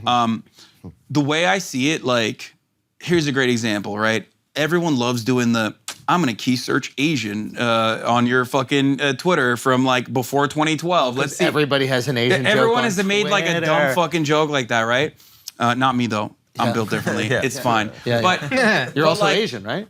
Technically, yeah, that's true. Let them rip, my boy. Exactly. So everyone has that, right? Like, but shit that you've said 10 years ago do not reflect your current values. Right. Yeah. Shit that you said 3 years ago might not reflect your current fucking values. Like, we as human beings learn and grow and change our fucking minds about things all the goddamn time. And everyone recognizes that. So it's insanely frustrating when people on the left and people on the right do this shit all the fucking time where they're like, well, got you. You fucking said something that was bad and wrong, even if you might have changed your mind. Well, maybe you didn't actually change your mind. Yeah, totally. You got me. That's so dumb. And that's always there's always something that person who's like calling you out has also done that you can always like counter with. Happens immediately. Yeah, immediately people will go through their fucking thing. And it's just this like never-ending cycle of just proving the point that like everyone's hypocritical, like you said. Yeah. Everyone has privilege blind spots. Yep. There's an intersectionality of privilege. Like ultimately, even if you're like a trans black woman who is disabled or whatever, like you're still American. So now you have like American imperialism that you can benefit from potentially. Right. And maybe your privileged blind spot in that regard is going to be, people in the third world that are getting fucking butchered and slaughtered, right? So I recognize that. And that is one of the guiding principles that I have, which is why I always like yell at people in my community whenever they come in and they're like, oh, we got to cancel this guy. You can't collaborate with this person. This person has said that. This person has said that. Yeah. I'm always like, nope, we're not doing that. I love when you do that. You have an interesting relationship with your audience. Yeah. It's really, they're antagonistic and then you're often ruthless to them. Yeah. You'll like scream at the chat. Yeah, like a dictator. Yeah. I love that. Supreme leader. Because it's the most. So the way it works is like anyone and everyone can talk in my chat. Most people do, especially at my level. Most people don't even look at their chats because chat's like. I didn't know how you even read it. Yeah, I'm insane. But there's like 30,000, 40,000 people in there. They're all writing shit, right? So there are different ways of stopping people from writing. One easy thing is like subscription only. I never do that because I want to have as democratic of a place as possible, so I can get as many opinions as possible. However, some people like to take advantage of that and like try to piss me off. Yeah. So when they do that, I'm gonna make an example of them to show everyone. Like I'm gonna whip my chat to ensure that like they understand what the boundaries are. Yes. And if you're constantly breaking those boundaries, you're fucking ruining the content for 40,000 other people. Eye for an eye. I'm not gonna do that. It's like when Orson Welles would fire someone the first day on a movie set just to let everybody know, like, I'm not fucking around over here. Oh, is that his thing? That was apparently a thing that he did, yeah. Interesting. So you do understand on some level how tyrants organize society. And there is some efficiency and functionality to it. For sure. Yeah. That's what he's been waiting to hear this whole time. No. I mean, there's I guess two discussions. One is if it's the right way to do things, which I think we all agree it's not. We want democracy, but or I assume a version of it. Yeah. Right. But I'm not an anarchist. Like I'm not like every decision that we make needs to be like dealt with by fucking a democratically organized council of individuals or whatever. I don't think that. Like for things to run smoothly in content creation, of course there's going to be an authoritarian element, even in companies as well to a certain degree. It's just a delicate balance of like making sure that you are doing right by the people that are providing the value for you. Especially when it comes to your workforce. Like, you could shoot this podcast on your own. You could put a fucking camera in front of your face and shoot it by yourself, but it would never be as good as this podcast is now because you have all these people that are generating value, that are putting in the work. So that's entirely different. But if someone is, like I said, taking advantage of your generosity in that respect, because like it's free for all, you can say whatever the fuck you want, and it can be, if you're coming in earnestly and honestly and you want to learn something, and you're asking a genuine question, then that's fine. I usually have a decent way of reading that, even though it's hard to interpret sarcasm or shit like that over the internet. But if you're coming in to be like, you say you're a socialist, but you bought a $3 billion house, just curious. Like, if you do that, and I've seen that a million times already, I know exactly what that is. I'm gonna fucking pull you up to the fucking public square and execute you in front of 40,000 people while telling you I fucked your mom. You know? In my $3 billion mansion. Now, at a certain amount of money, can we organize like a coup of you where we take you on and we're like, listen, now he's one of the boys now. This like take care of the workers and all that shit was, don't worry about that. Don't criticize him for this at all. The nicotine gum is... Take that out of your mouth. I can't, I really love it. So, and then we just go, let's just run it up, yachts. Let them eat cake. Thank you, my boy. Thank you, What do you mean? Like, you want everyone to have a yacht in my community? Is that what you're saying? No, just you, bro. Just you. Yeah. I mean, you can have Armenian workers on the yacht that are running around. Yes. Like, bring it on the land. We go to Take space. it off the land. Let's go to space. No, we're not doing that. We're not doing that. What do we think, dude? Yacht week. We just do a yacht week with the boys. How do we balance that? I like luxurious shit, but I mean, that's not, that's never been really something that I'm into personally. I'm not like a nautical guy. Okay, no yachts. Then. No yachts. Okay. Not like Aspen. not like We go to like a ski weekend. Aspen. Yeah, snowboarding. Do a little. I mean, I would do some shit like that. Rub shoulders. I could do that right now. Like I could fucking, Yeah, let's fucking But I like do it, but dude. the problem is like I like streaming too much. So that's the reason. Like we bring Starlink. We bring your boy Elon Starlink. I know you and Elon I have love a good him, thing. Yeah. We're good friends. I was talking to him the other day. Yeah? And he loves your commentary on him. Like when his baby mama came on the show, Grimes. Dude, That did happen. did that cause a little? I saw. Did that cause a little issue? Or what? I mean, I'm sure he knows who I am, but I don't think he's too fond of me regardless. Really? What? I fucking rip into him all the time. He sucks. Wait, why does he suck? He is like the perfect definition of a fucking con man. I'm supposed to love everything he does normally, and you're supposed to, like, he's literally in the renewable energy space. He's doing space exploration. Love those things, right? But he is such a fucking rugged capitalist con man that has been able to like use energy credits to his advantage. Every single industry that he's in, suspiciously, only operates off of government subsidies. Okay, this is, I think, a reasonable criticism. Yeah. Can you explain the energy credit thing? I think a lot of people don't understand how.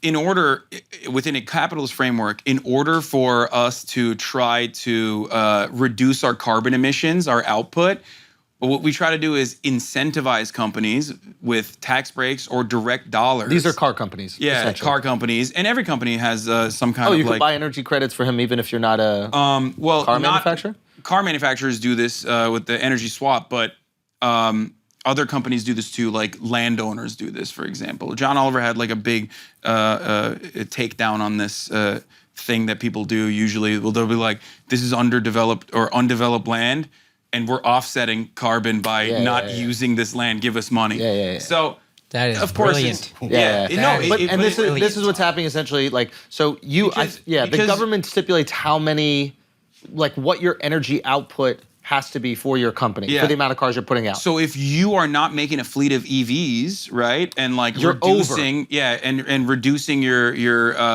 carbon emissions, carbon producing cars, then you can go and like Every one of basically- his cars is not producing any carbon. Exactly. So now he has an excess of energy credits. So Ford, GM, and all these other companies They go to can him essentially and buy they his give him energy money. credits. Yeah, exactly. And some might say that is why Tesla is so profitable. No, that literally is the reason. I don't know the economics of it, so I can't No, say. that is mainly the reason, especially because like he has done brilliant though. He's done the same shit over and over again where he'll just be like, we're gonna do battery swaps. Never happens, but it doesn't matter because the stock price reflects like what he says is going to happen. What he said is going to happen. Yeah. Tesla is not a car manufacturer; it's a technology company, which is why it's like valued at like 50 10x. to 1 instead of. Yeah, that's right. Yeah, tech companies have a higher valuation. Yeah, and you know everyone wants to be in on the unicorn, so like everyone is invested in it. And it becomes this like too big to fail scam, basically. Yeah, because if we're all invested in your success and my savings are invested in your success, the last thing, I think this is why we feel like the stock market was floated a little bit when the pandemic came, because it's like, if I'm all in, baby. Yeah, no, but that's how it works. They actually privatized what was otherwise known as like pensions and Social Security through 401ks. So even if you're fucking working at a kitchen or some shit, even if you're a chef, and you're upper middle class, you think you have an ownership stake in the stock market because when the stock market is doing well, you feel like you're doing well, even if it's like fucking marginal. But when the stock market is doing poorly, those losses are socialized. So you're definitely fucked if the stock market is doing poorly. That's why everyone feels like invested in it, despite the fact that 90% of the wealth in the stock market is owned by the top 10% of wealth. Yeah. Which is fucking nuts. Yeah. And if you're a fucking chef, you're not in the top 10% of wealth, brother. Like, isn't that the case with all wealth, though? Isn't like 90% of wealth always held within the top 10%? Or the, Jordan Peterson Pareto principle. What is that? He says it all the time, the 20% or the 80-20 rule. The 80-20 rule, the Pareto principle. 20% of the people make 80% of the things or something like that? Or the output is like dictated by 20% of the people, Right. The top creators. And that's not necessarily that bad. You're saying that as long as the people that are helping the creation of that are getting paid a reasonable wage. Yeah, reasonable wage and have like some control over their lives. You know what I mean? Does anybody look at you and be like, I don't want that? I don't think this is a very unreasonable argument. Small business owners all the way to fucking, CEOs and shit don't like that. They would literally go, I don't believe that someone should have some control of their lives and if you ever got brainwashed into fucking going to college and like reading an econ textbook, the textbook literally tells you what I'm saying is wrong. It's just wrong, completely wrong. The market decides what a fair wage is. Yeah, but the market doesn't at all account for human nature. Economics doesn't. Anytime you talk to an econ guy, he doesn't ever seem to account for human nature. Yeah. The market or dictates. Human beings. They just think like, oh, it's a widget factory. Motherfucker, who's making the widgets? You know what I mean? A guy is making the widgets. You know what I think also like manipulates reaction to this is like when you're in a creative field, there's a heightened value on creativity. Right? Yeah. And especially with the people that are working right here, like every idea is very important so we can come to the best idea, right? So you want to compensate creativity as much as you can. I think when you're so far removed from the thing you're creating, like the guy who makes the widget, you've never had a conversation with him before, you're like, well, what does he need to make? What's the profitable thing? You're actually not valuing his creativity because you're like, I created the thing. Yeah. You're just screwing it in or putting it together. Yeah, that's like that is what happens in an increasingly financialized economy. Where the guy who's never stepped foot on the factory floor has the ownership stake and has the say, or he has even delegated the management responsibilities over to a board that has a fiduciary responsibility to the shareholders. This entire complex system is built in a way where profit, which is extracted wages, like the additional compensation that you would normally get, that you're getting cut out of, and all control over your life as well, all autonomy in your life taken away from you, stripped away from you, is designed in a way to yield this kind of outcome. But haven't you seen recently, like the fact that like people can work from home now, right? Yeah. Like my wife just went to business school. She's working her job. Her job says you only have to come in 2 days a week, right? Yeah. And they didn't say it because that's what they want. They said because the workers are like, I don't want to go back in 5 days a week. Fuck that. And then the Great Resignation is the whole trend with people just being like, oh, I hate my job. The quiet resignation. And then now quiet quitting is another quiet one. Quitting. Great Resignation which is literally just like you're working. Yeah, this is hilarious. Supposed to work. So Great Resignation first was a bunch of people like, oh, I hate this fucking job, I'm out. And now there's something called quiet quitting where employees are basically like, hey, I'm not going to go above and beyond what you've asked me to do. And employers are like, oh, you're quiet. That's called quiet quitting. And they're like, no, I'm not quitting. I'm just not going to kill myself for this. And Yeah. like, Why would it's you? crazy. That's insane. It's just, and that came as a consequence of a little bit of a tight labor market, creating conditions that genuinely are supposed to happen all the time, which has never happened before because labor had no power. Explain tight labor market. A tight labor market is when there is an unemployment rate that is so low that there aren't enough. They're not workers. There aren't enough workers for the jobs. Okay. So now the and that's bad. The and power is in the hands of the worker. All of a sudden, exactly. You get to stay home 3 days in normal econ conditions, when workers have more of a bargaining power, they can just say, "All right, well, if I quit, you're fucked." Yeah. Right. What are you going to do? You can't fill this role. That's a strike, essentially. And exactly, but that has not happened in the past because, well, 2 different reasons. One is because there's always an undocumented immigrant pool of labor that the American industry, especially like agricultural industries and shit, have always relied on to be like, okay, you're not going to do it. Doesn't matter. I'm not even hiring you. I'm hiring the guy that just came in from Guatemala. And if he ever talks back, I could just call the INS or now ICE on him. Get another Guatemalan immediately afterwards. And then go and do that. Which, by the way, Purdue, for example, the chicken factories, they do this. This is a part of, this is built into their profit margin. It's calling ICE on the people that's not working. 100%. I've heard the government doesn't punish you. Yeah, and the government doesn't punish you severely enough for undocumented immigrants, so you can just take an L one time, refuse to give them back pay, and if they ever ask for back pay, boom, call ICE on them, pay the fine, and then go back to the fucking exact same neighborhoods that you have created, right? And bust people into those neighborhoods and have a steady pool of new workers that are desperate for a job. There's my wife was telling me about they're developing programs that will track keystrokes on your laptop, on your work laptop. Oh my God. So this is fascinating. What workers thought was a blessing, which is I get to stay home, I do my laundry when I want, I'll sneak a workout in when I want to do, but I'm gonna get my work done. As long as I'm getting my work done, the corporation is happy, we're happy, I have a much more happy lifestyle, everybody's good. And now they're starting to calculate keystrokes so they can tell if you're using your work laptop or not and how many hours you are using. You can tell what you're typing and what you're searching. So now there are programs that move your mouse automatically,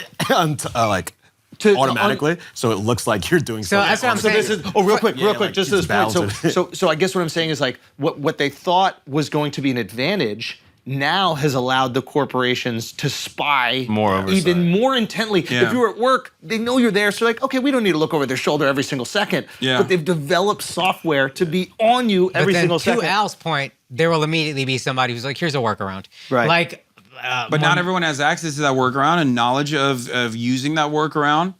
But what you are describing is basically something that Karl Marx understood fucking 200 years ago. Yeah, who's he? He's just some bearded dude. Wrote some texts, musician. Yeah. He was a poster. He was a big poster. Dirty, schlubby guy. With the mustache and nose and the glasses. Oh, that guy. Yeah, the comedian. Oh, yes. yeah, with the cigar. I had some interesting ideas, but like you have to always squeeze out as much profit as you possibly can. And profit is making sure that your workforce is working as efficiently as possible. So that is another way to surveil their efficiency to ensure that they're fucking working because God forbid. Now, the irony, of course, is that a lot of these office jobs, as we all know, if you've ever worked in this workforce, like if you're not in the service industry, especially, like I did a job like that. I did biz dev, right? And it's like, you're not working 8 hours. That's crazy. You could literally bang out, you could fucking snore some Adderall and literally bang that shit out in like maximum an hour and 30 to 2 hours. And then the rest is just like hanging out by the cooler. So that's how it used to work back in the day. But now I feel like they are going to try and squeeze really 8 hours monitor, and try to get 8 hours of fucking work out of you, which is insane. But all matter of technological improvements without any sort of labor power ends up fucking over that the I working remember class. from the Communist Manifesto is technology invariably hurts the proletariat and makes the bourgeoisie more money. That was the thing that really blew my mind. Because technology, like artificial intelligence and automation, right? That's a beautiful thing. We're all on board with it. Someone's got to fucking clean the toilets. Hopefully it's a robot, not a human being, right? It takes jobs away from human beings. However, the way it works is because of the way that our economy is organized right now, when there's any kind of automation, they use that to reduce redundancy. So they will fire someone. So instead of like having someone literally do like 3 hours of work for the same amount of pay, now they fucking fired that guy and loaded the rest of the work load onto one guy who will do 8 hours of work now and have a higher output because there's tech available that will make it. And then what do all so. the other people do that are fired? They start a podcast. Yeah, that's how it works. And that's how we are right What now. is the solution though? Because I can't imagine a business owner honestly doing it any other way. Yeah, because why would they do it any other way? Because everyone is trained and conditioned into thinking this is the right way to do it, which I personally believe is not the right way to do it. So there are multiple different methods of ensuring this. The immediate thing you can do is unionization, obviously, and ensuring unionization. Oh, unionization. Like ensuring that like workers have the power to collectively bargain with their managers. It's not like good, bad, left, right. It's just. Yeah. Like that's the way I see it. It doesn't. There's plenty of fucking union guys that are Trump supporters and shit. I don't give a fuck. As long as you are at the bargaining table and you can say, hey, we're gonna get some benefits. We put in a lot of work this year. Yeah. We made a lot more fucking money for the Kellogg's Corporation. We should be able to take some additional time off. Yeah. Isn't the union the equal and opposite reaction to the billionaire?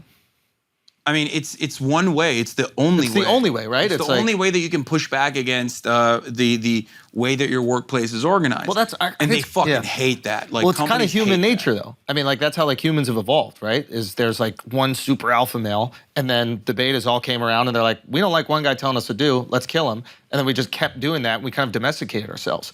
So it's a kind of natural, like democracy is even a function of that. Yeah, right? it is. We don't like to one guy the workplace, telling us what to do. We just do not like it. Yeah. And this is what we do with even famous people or successful people. We build them up and we fucking tear them down. It's like in our DNA to be like, too much power in that one guy. Fuck you. Yeah.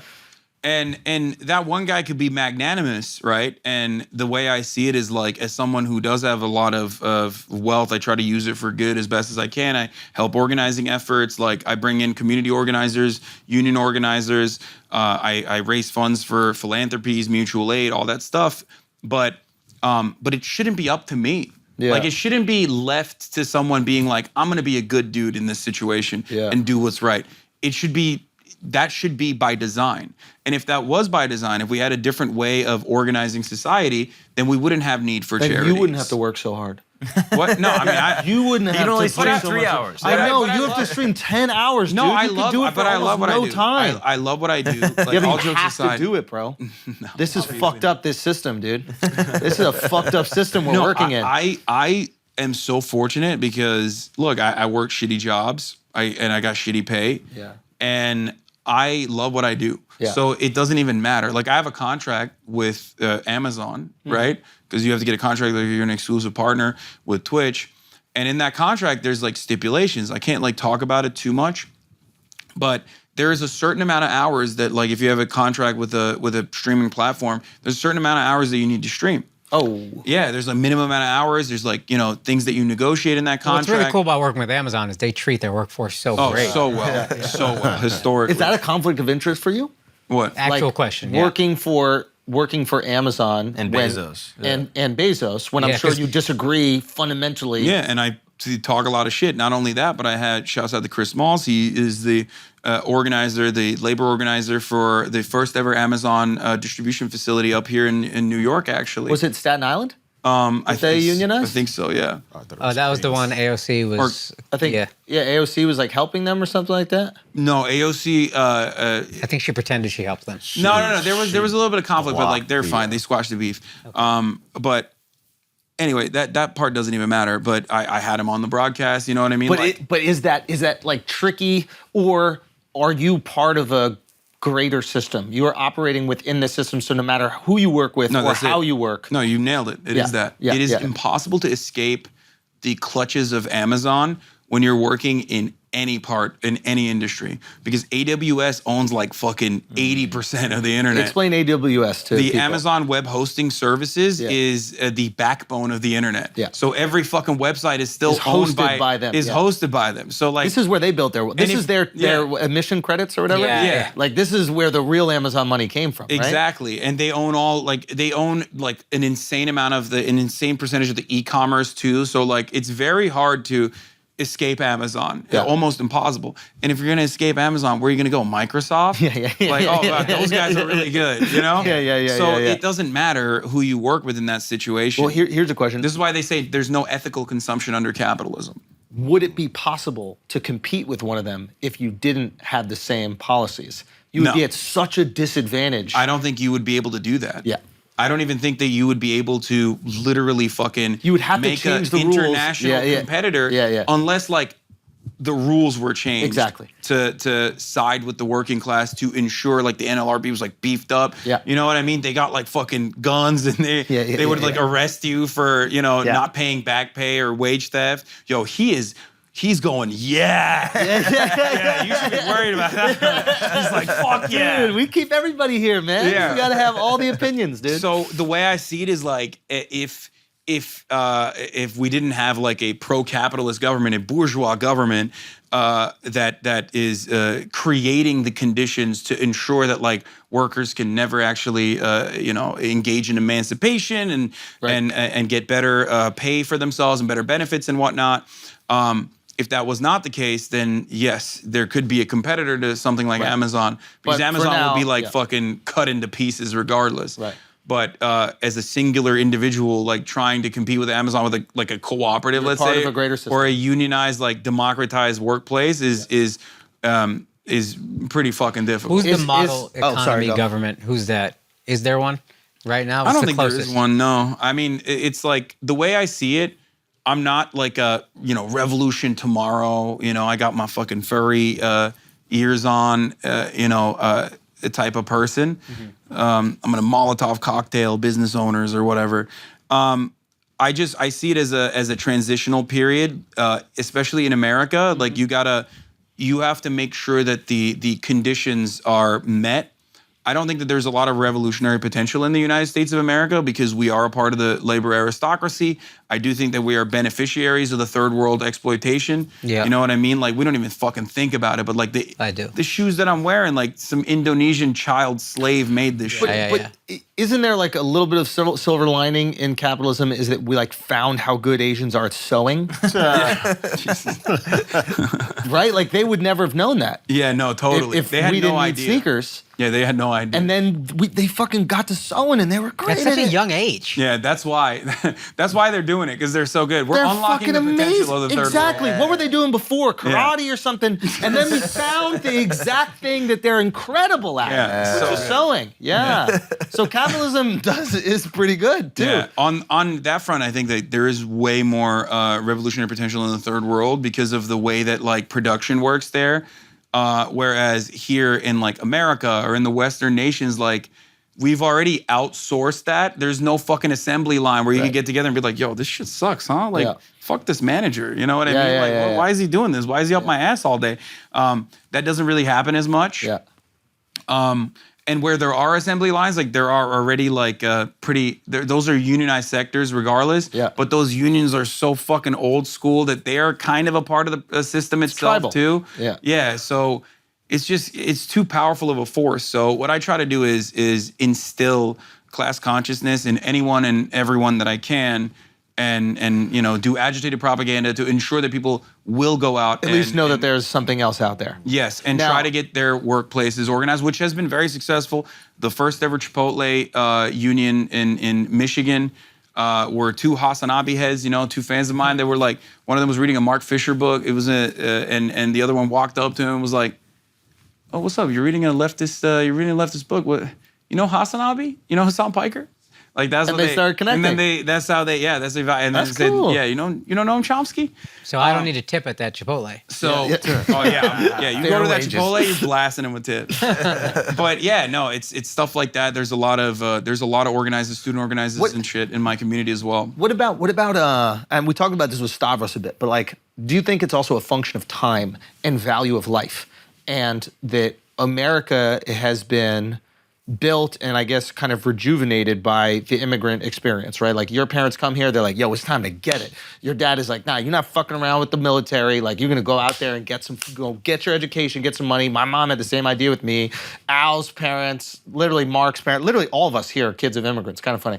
And So we have this mentality where it's like, yo, here's the opportunity, go seize that shit, run with it. And then you give us a few hundred years, and then we start realizing, like, after we've gotten all this wealth, we're like... Third generation is when you get fully assimilated. There's studies done on this. So third generation means... Is when you start becoming a fucking loser at school. Like, you don't give a shit. And then you start going, I think we should hang out with our family a little bit more and, like, enjoy time off. Yeah. Interesting. So what happens if America, since we're so young, in the next, let's even give us like maybe a couple hundred years. What if we start going, hey, you know what?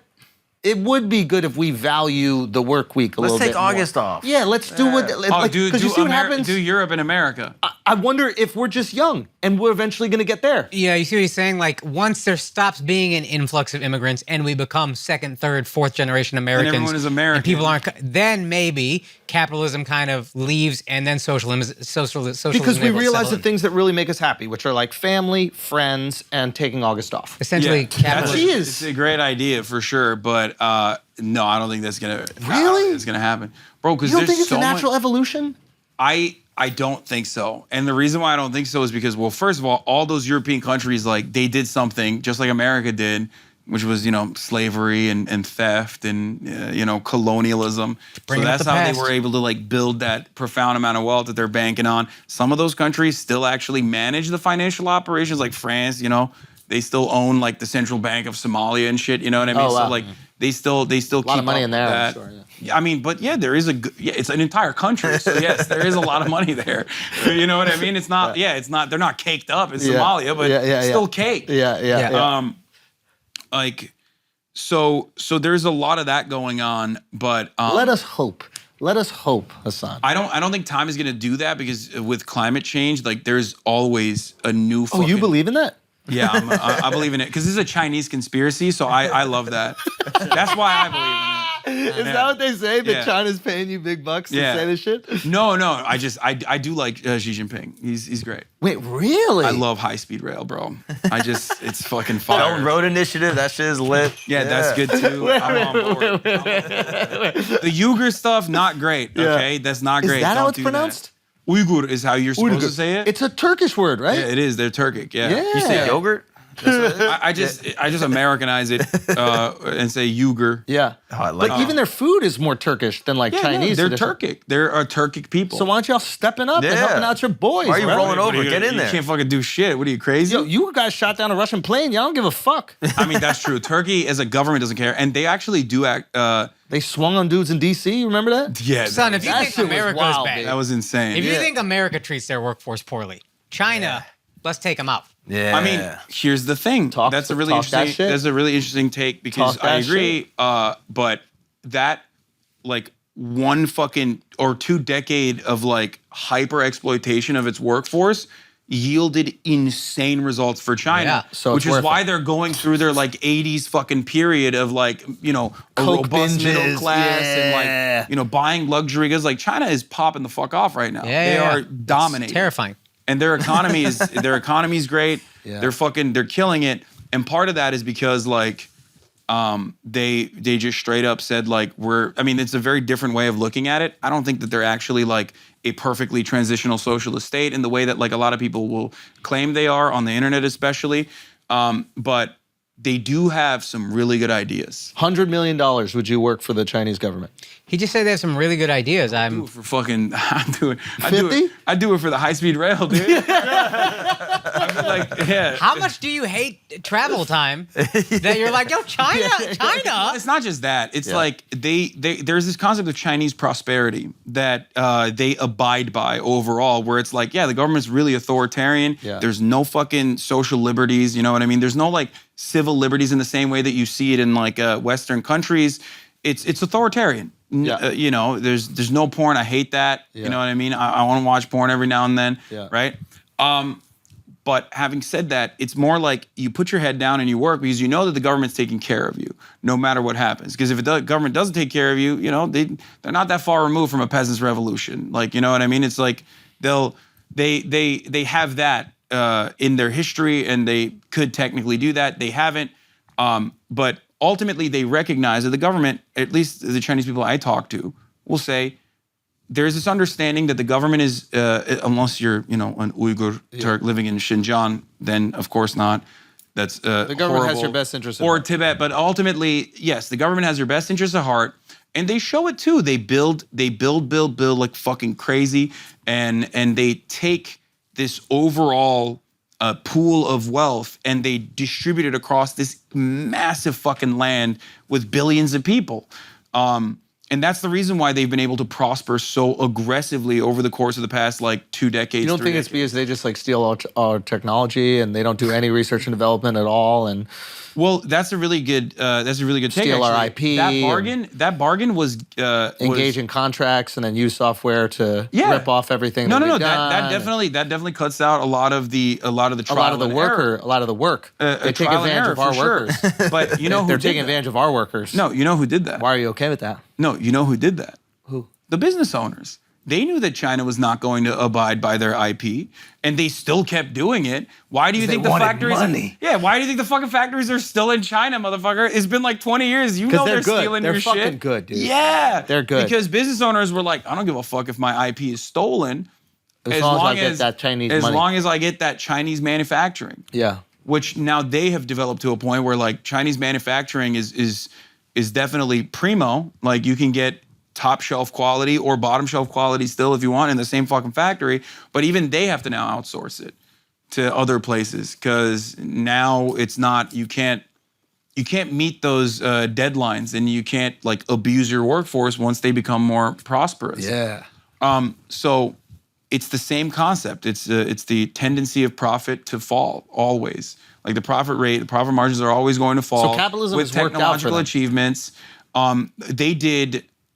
They did, I think, a mixed economy better than America ever has done. But it worked. It helped them. It's not the capitalism. The capitalism was the influx of foreign capital coming into the country. Half but the capitalism distribution, worked. yeah, that's why I said mixed economy. Yeah. But the distribution of that wealth was spread out across the land. So it's impossible to do without capitalism. Well, in a capitalist world, yes, post-Cold War, no USSR anymore. There's no like, communism is demonstrably failed. Socialism is demonstrably failed.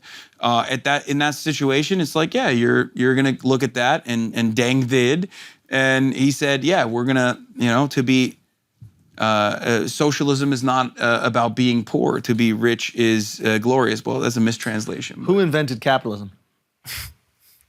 I don't know.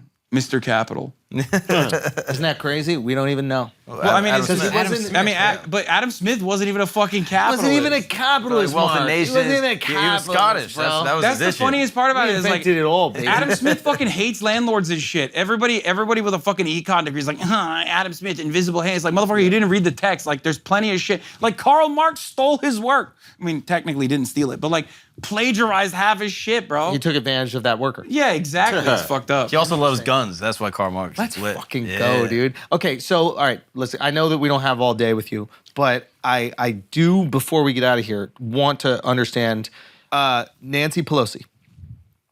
Smash or pass? Like, what do you mean? Where are we going with this? Okay. No, pass for Definitely sure. pass, but Young back Nancy, in the day, Young yes. Nancy. Oh, yes. An absolute piece or what? Yeah, she was very attractive. Beautiful. Yeah. You see how she made it. Well, I think she was a very good fundraiser, like Yeah. early on in her Oh, career. she's a beast of a politician. Yeah, she's also, they say she's very good with the whip. Like, she's actually very good at, like, whipping people. I mean, way better than fucking Chuck Schumer is, for sure. Yeah. Chuck Schumer has Dick Durbin as his whip, and, Nothing gets done. The Senate fucking sucks, so, yeah. Okay, Nancy so Pelosi. she's a beast of a politician. Now, Incredible analyst, her husband, Paul Pelosi, or George. I mean, yeah. George or Paul? It doesn't matter. Yeah. Whatever, he's But, great. He's yeah, so he really good. gets it. Good driver when he's crunching sober. the numbers. Yeah, you know he's what I mean? so Like, good at numbers. Dude. Yeah, It's yeah. great. Why don't you have a fund? Like, Yeah. if he started a fund, it would probably be really successful, don't you think? Yeah, no, there are trackers that They just literally- match wherever they he- match what That's he's great. doing. They Okay. match his market moves. Is Nancy Pelosi deep state What is deep state? What? Okay, do you know how like there's I don't subscribe to this idea that like literally we're gonna hand over the keys to America to a new dude every 4 or 8 years. That, like this plotting and planning has to exist maybe 20, 30, 40 years in advance, and there has to be like a group of people that are doing this. And those people can move in and out, but I don't think it's every 4 fucking years. That's dangerous. Yeah, I mean, they're not doing it in the shadows. It's just like rich people. It's called capitalism. They get together. They get together in front of you. They go to Davos. Like they don't. But they don't do it in like a shadowy corner where they're like, oh man. So it's just corporations and government kind of working together. Yeah. And when Nazis would look at that and be like, oh, it's all the Jews. It's like, no, motherfucker. Protestants, especially in America, like they all like everybody who's rich is already conditioned in by the system to be like, I want to be more rich. To move the system to benefit themselves. Exactly. And ideally, if America continues to be prosperous, then they will continue to be prosperous, and that's where government comes into play, and they're working together. I think at this stage, it's not even America. It's just like it's just wherever you can.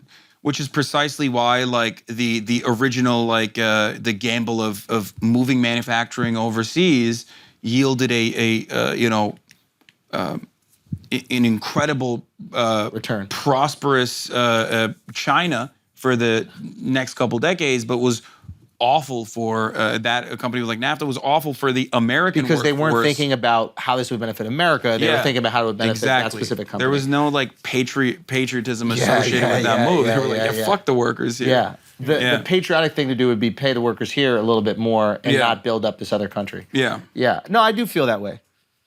I agree with that. So it is. So are they exposing? It's a part of your life. You don't even think about it. Like when you're operating. But are they taking advantage? Like, is that the limitation of capitalism? Is that it puts your own country in harm's way? Your green. This is what I was saying. It's like with technological achievements, ultimately, it's going to become harder and harder to squeeze out profits. So you have to do one of two things, right? You either go to a new country that you can exploit and create a new underclass there, which we have done for many, many centuries. 400 years of slavery. That was a big, that was one of the primary motivators for that. Or you have to fuck over your own workers, and we do a combination of the both, a combination of two things. However, when you do that, then your own workers can't consume. So ultimately, it's a double bind. Capitalism eats itself alive, which is why Marx originally thought that the inherent contradictions built into capitalism was inevitably going to be its demise. But the welfare state has kind of put Band-Aids on it over and over again. That's why you see this like boom-bust economy, the economy fucking tanking every like 8 years in this like weird cycle. I don't know. We act like that's normal. I feel like the limitation of capitalism is that if you're willing to do anything for money, then you would put your country at a disadvantage for the right price. Like you would let Saudi Arabia buy up a stake in the New York Times and then put out whatever articles that they potentially want to put out and silence whatever ones they don't. Like, I thought that's, Twitter or any social Facebook media. ads, Facebook, like, exactly. yeah. So I thought that was the limitation. So it's like you can be manipulated by your greed. The way I see it is like, or have like a really handsome handsome streamer with great hair just talk about how great China is every single day. Yeah, exactly. I'm paid by Xi Jinping. I think that like I don't really care because I'm Turkish, so I don't really give a shit an American about national boundaries like that. I do care more about like uplifting people that are just everyday citizens everywhere, all around the world. Like that, my ultimate goal as someone who believes in the things I believe in is just emancipation for everyone across the board. And and one way to do that here, at least doing my part in America, would be to at least have America get out of the way and not do coup d'etats when there's like a democratically elected socialist in a fucking Latin American country with I think lithium most Americans deposits. are like, we don't want that shit either, bro. No, I That's agree. like corporate but greed on it doesn't another fucking matter level. because Yeah, America's yeah. not a democracy. It is it's fucking 10 multinational corporations on a trench coat. So it's just like there's no will of the people there. Right, I mean, the will of the people doesn't even work on domestic policy. Think We about freed it. Britney, bro. I mean, exactly. That's the most you're gonna get. You're right though. Most Americans, for example, abortion is a great example of this. Yeah. Like most Americans, even conservatives, are like, nah, like abortion is fine. Like chill the fuck out, guys. yeah. But the Republican Party was like, no, we need to make sure that the 30% like white evangelical Protestant base of supporters get what they have been demanding for a very long time. Yeah. And look what happened. Everyone's like, that's fucking bullshit. You look at Kansas, and Kansas foolishly, due to the Catholic, some like Catholic group in Kansas, lobbying group, put that as a referendum in their elections recently, like a couple months ago. They put abortion as a referendum in the election? They put in the upcoming at the time primaries. Oh, so you could vote on whether they were going to buy. Yeah, and it was so bad. They got fucking wiped out. The Republicans got fucking absolutely cumstered because everyone was like, "Oh fuck no!" Wow. Everyone went and voted in the fucking primaries. Well, this is democracy working. Exactly, but because of that reason, Michigan has that exact same thing happening right now because it has a red state legislature. Yeah. And now they're desperately trying to take that referendum off the fucking ballot because they don't want people to go and vote. And this is democracy not working. Exactly. It needs to get added as a referendum in order for that thing to be exercised. Wow. Yeah. So they're silencing the voice of the people out of fear of what they actually... which is why when Ben Shapiro and everyone else was always saying like, it's called more democracy, stupid. It's like, no, it wasn't. It was never. Yeah. Most fucking It was about to be. Yeah. Like with the exception of like Louisiana and shit, most fucking states, even red states, are going to let you, do an abortion. That's crazy. Mm-hmm. Like it's insane. If left to the will of the people. Yes, exactly. This is one thing Republicans I've noticed do brilliantly is they find the rules around or the loopholes of capitalism and then they exploit them. Yeah. I mean, not capitalism, sorry, democracy. How many abortions you got, my boy? I have no idea. Let's go, Al. You know what I mean? I've raised killers on the I think I raised like, what have I raised? Like more than 5 kids. $200,000 or some shit for like red state abortion funds. Really? More than that now. No. How many are you personally So that's what I'm responsible saying. Like, So he got to get his money worth. yeah. I got you. 200 plus $260,000 That's to your total. host. So like, Louisiana, leave it so in. I'm out here like fucking, I'm funding all the abortions. In the Where are you at on universal basic income?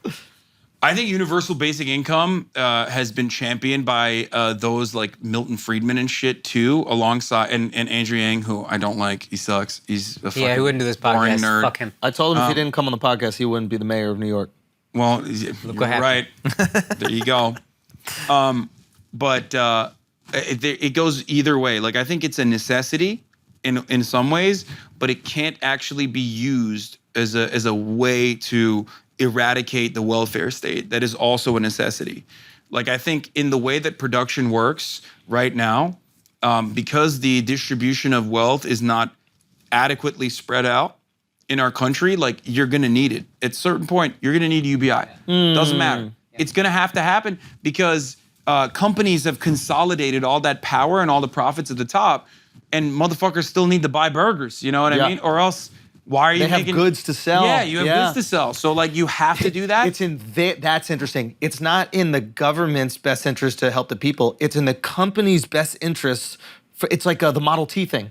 Yeah. He wanted a car that his employees could buy. Yeah. Right? Yeah. In order for you to have people to buy burgers. By the way, you're he was gonna a have to fascist, but that's alienation. Like that. What is that? Is alienation is exactly what that is that like it gets to a certain point with like division of labor being so exploitative that the person who's making the fucking sneaker in Indonesia can't buy the sneaker. Yeah. You know what I mean? Yeah. So the product that you're creating, you can't purchase. So is money just going to be like a water cycle for companies where it just goes out of their, like, they buy the goods, they pay the people, then it goes right back into the company? That's how taxes are supposed to work. So that's, kind of, yeah.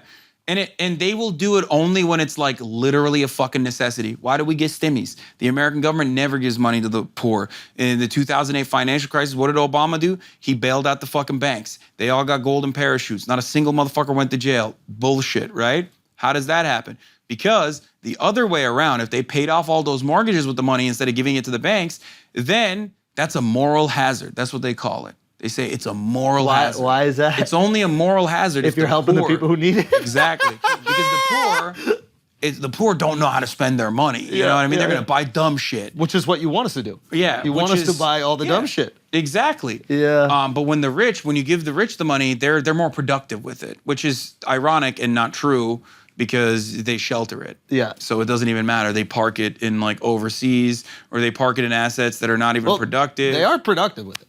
Yeah. They do make it into more money. Yeah, read the Panama Papers. They are productive. Yeah, I mean, but like that's what I mean. Like real, but But it's it not actually even doesn't benefit the economy but it's not because even there's no cycling in the liquidity. economy. Yeah, exactly. Yeah. So that's the never-ending conversation that econ people have, which is it's always a moral hazard if poor people get money, right? Because they don't know what to do with it. But if rich people get money, they've already shown that they know what to do with it because they're rich already. That's fine. And you know, companies can literally build stock buybacks and also like the being too big to fail as a strategy into their fucking you know, quarterly earnings. They're like, it doesn't matter. What's going to happen? Boeing is a great example. Oh, yeah. Let us go out of business? Yeah, our planes are falling. What's up? What are you going to do about it? Give us more money. And it's true. You have to. You have to do that. Or else what are you going to do? Let a fucking American institution fail? You can't do that. So that's how it works. They can do whatever the fuck they want. Yeah, I don't think that what you're saying is that disagreeable. I think the average person would really appreciate a lot of your thoughts. That's what I try to communicate to people as best as possible. But if outside of your taste in football teams, which sucks. Yeah, I'm sorry about that. I think a lot of the things that you're saying here have been very reasonable.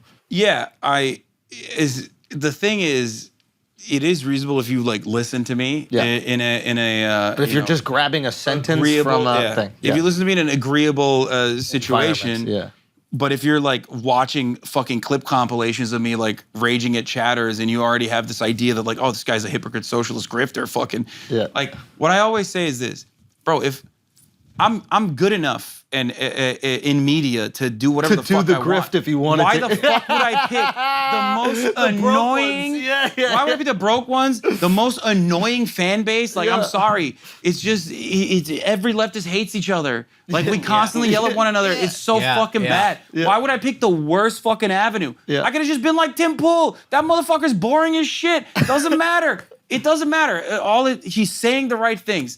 And right-wingers love that shit. They will dump funds into your fucking media operation. You get to keep it. Yeah. You don't have to do any philanthropy. Yeah, Ben Shapiro's like worth $40 million or something. Wow. And not a single peep out of people being like, wow, this guy's kind of a grifter, huh? Like he's just saying what I want to hear. Like, you know? Turns out that's the best way to grift. Why the fuck would I grift the other way? You don't see the Candace Owenses on the other side. You know what I mean? Like people are just, they're not That's what doing you have to say. You have to say, I am the leftist Candace Owens. Yeah, it's so dumb. It just like doesn't make sense. Like I could just very easily do this if I wanted to be a grifter. I could just do it in the right wing way. Okay, last question. All right, go ahead. Smash or pass Tommy Lahren? Oh, back in the day? Back in the day. Yes, smash for sure. She was cute. Man. Hasan Abi in the motherfucking building.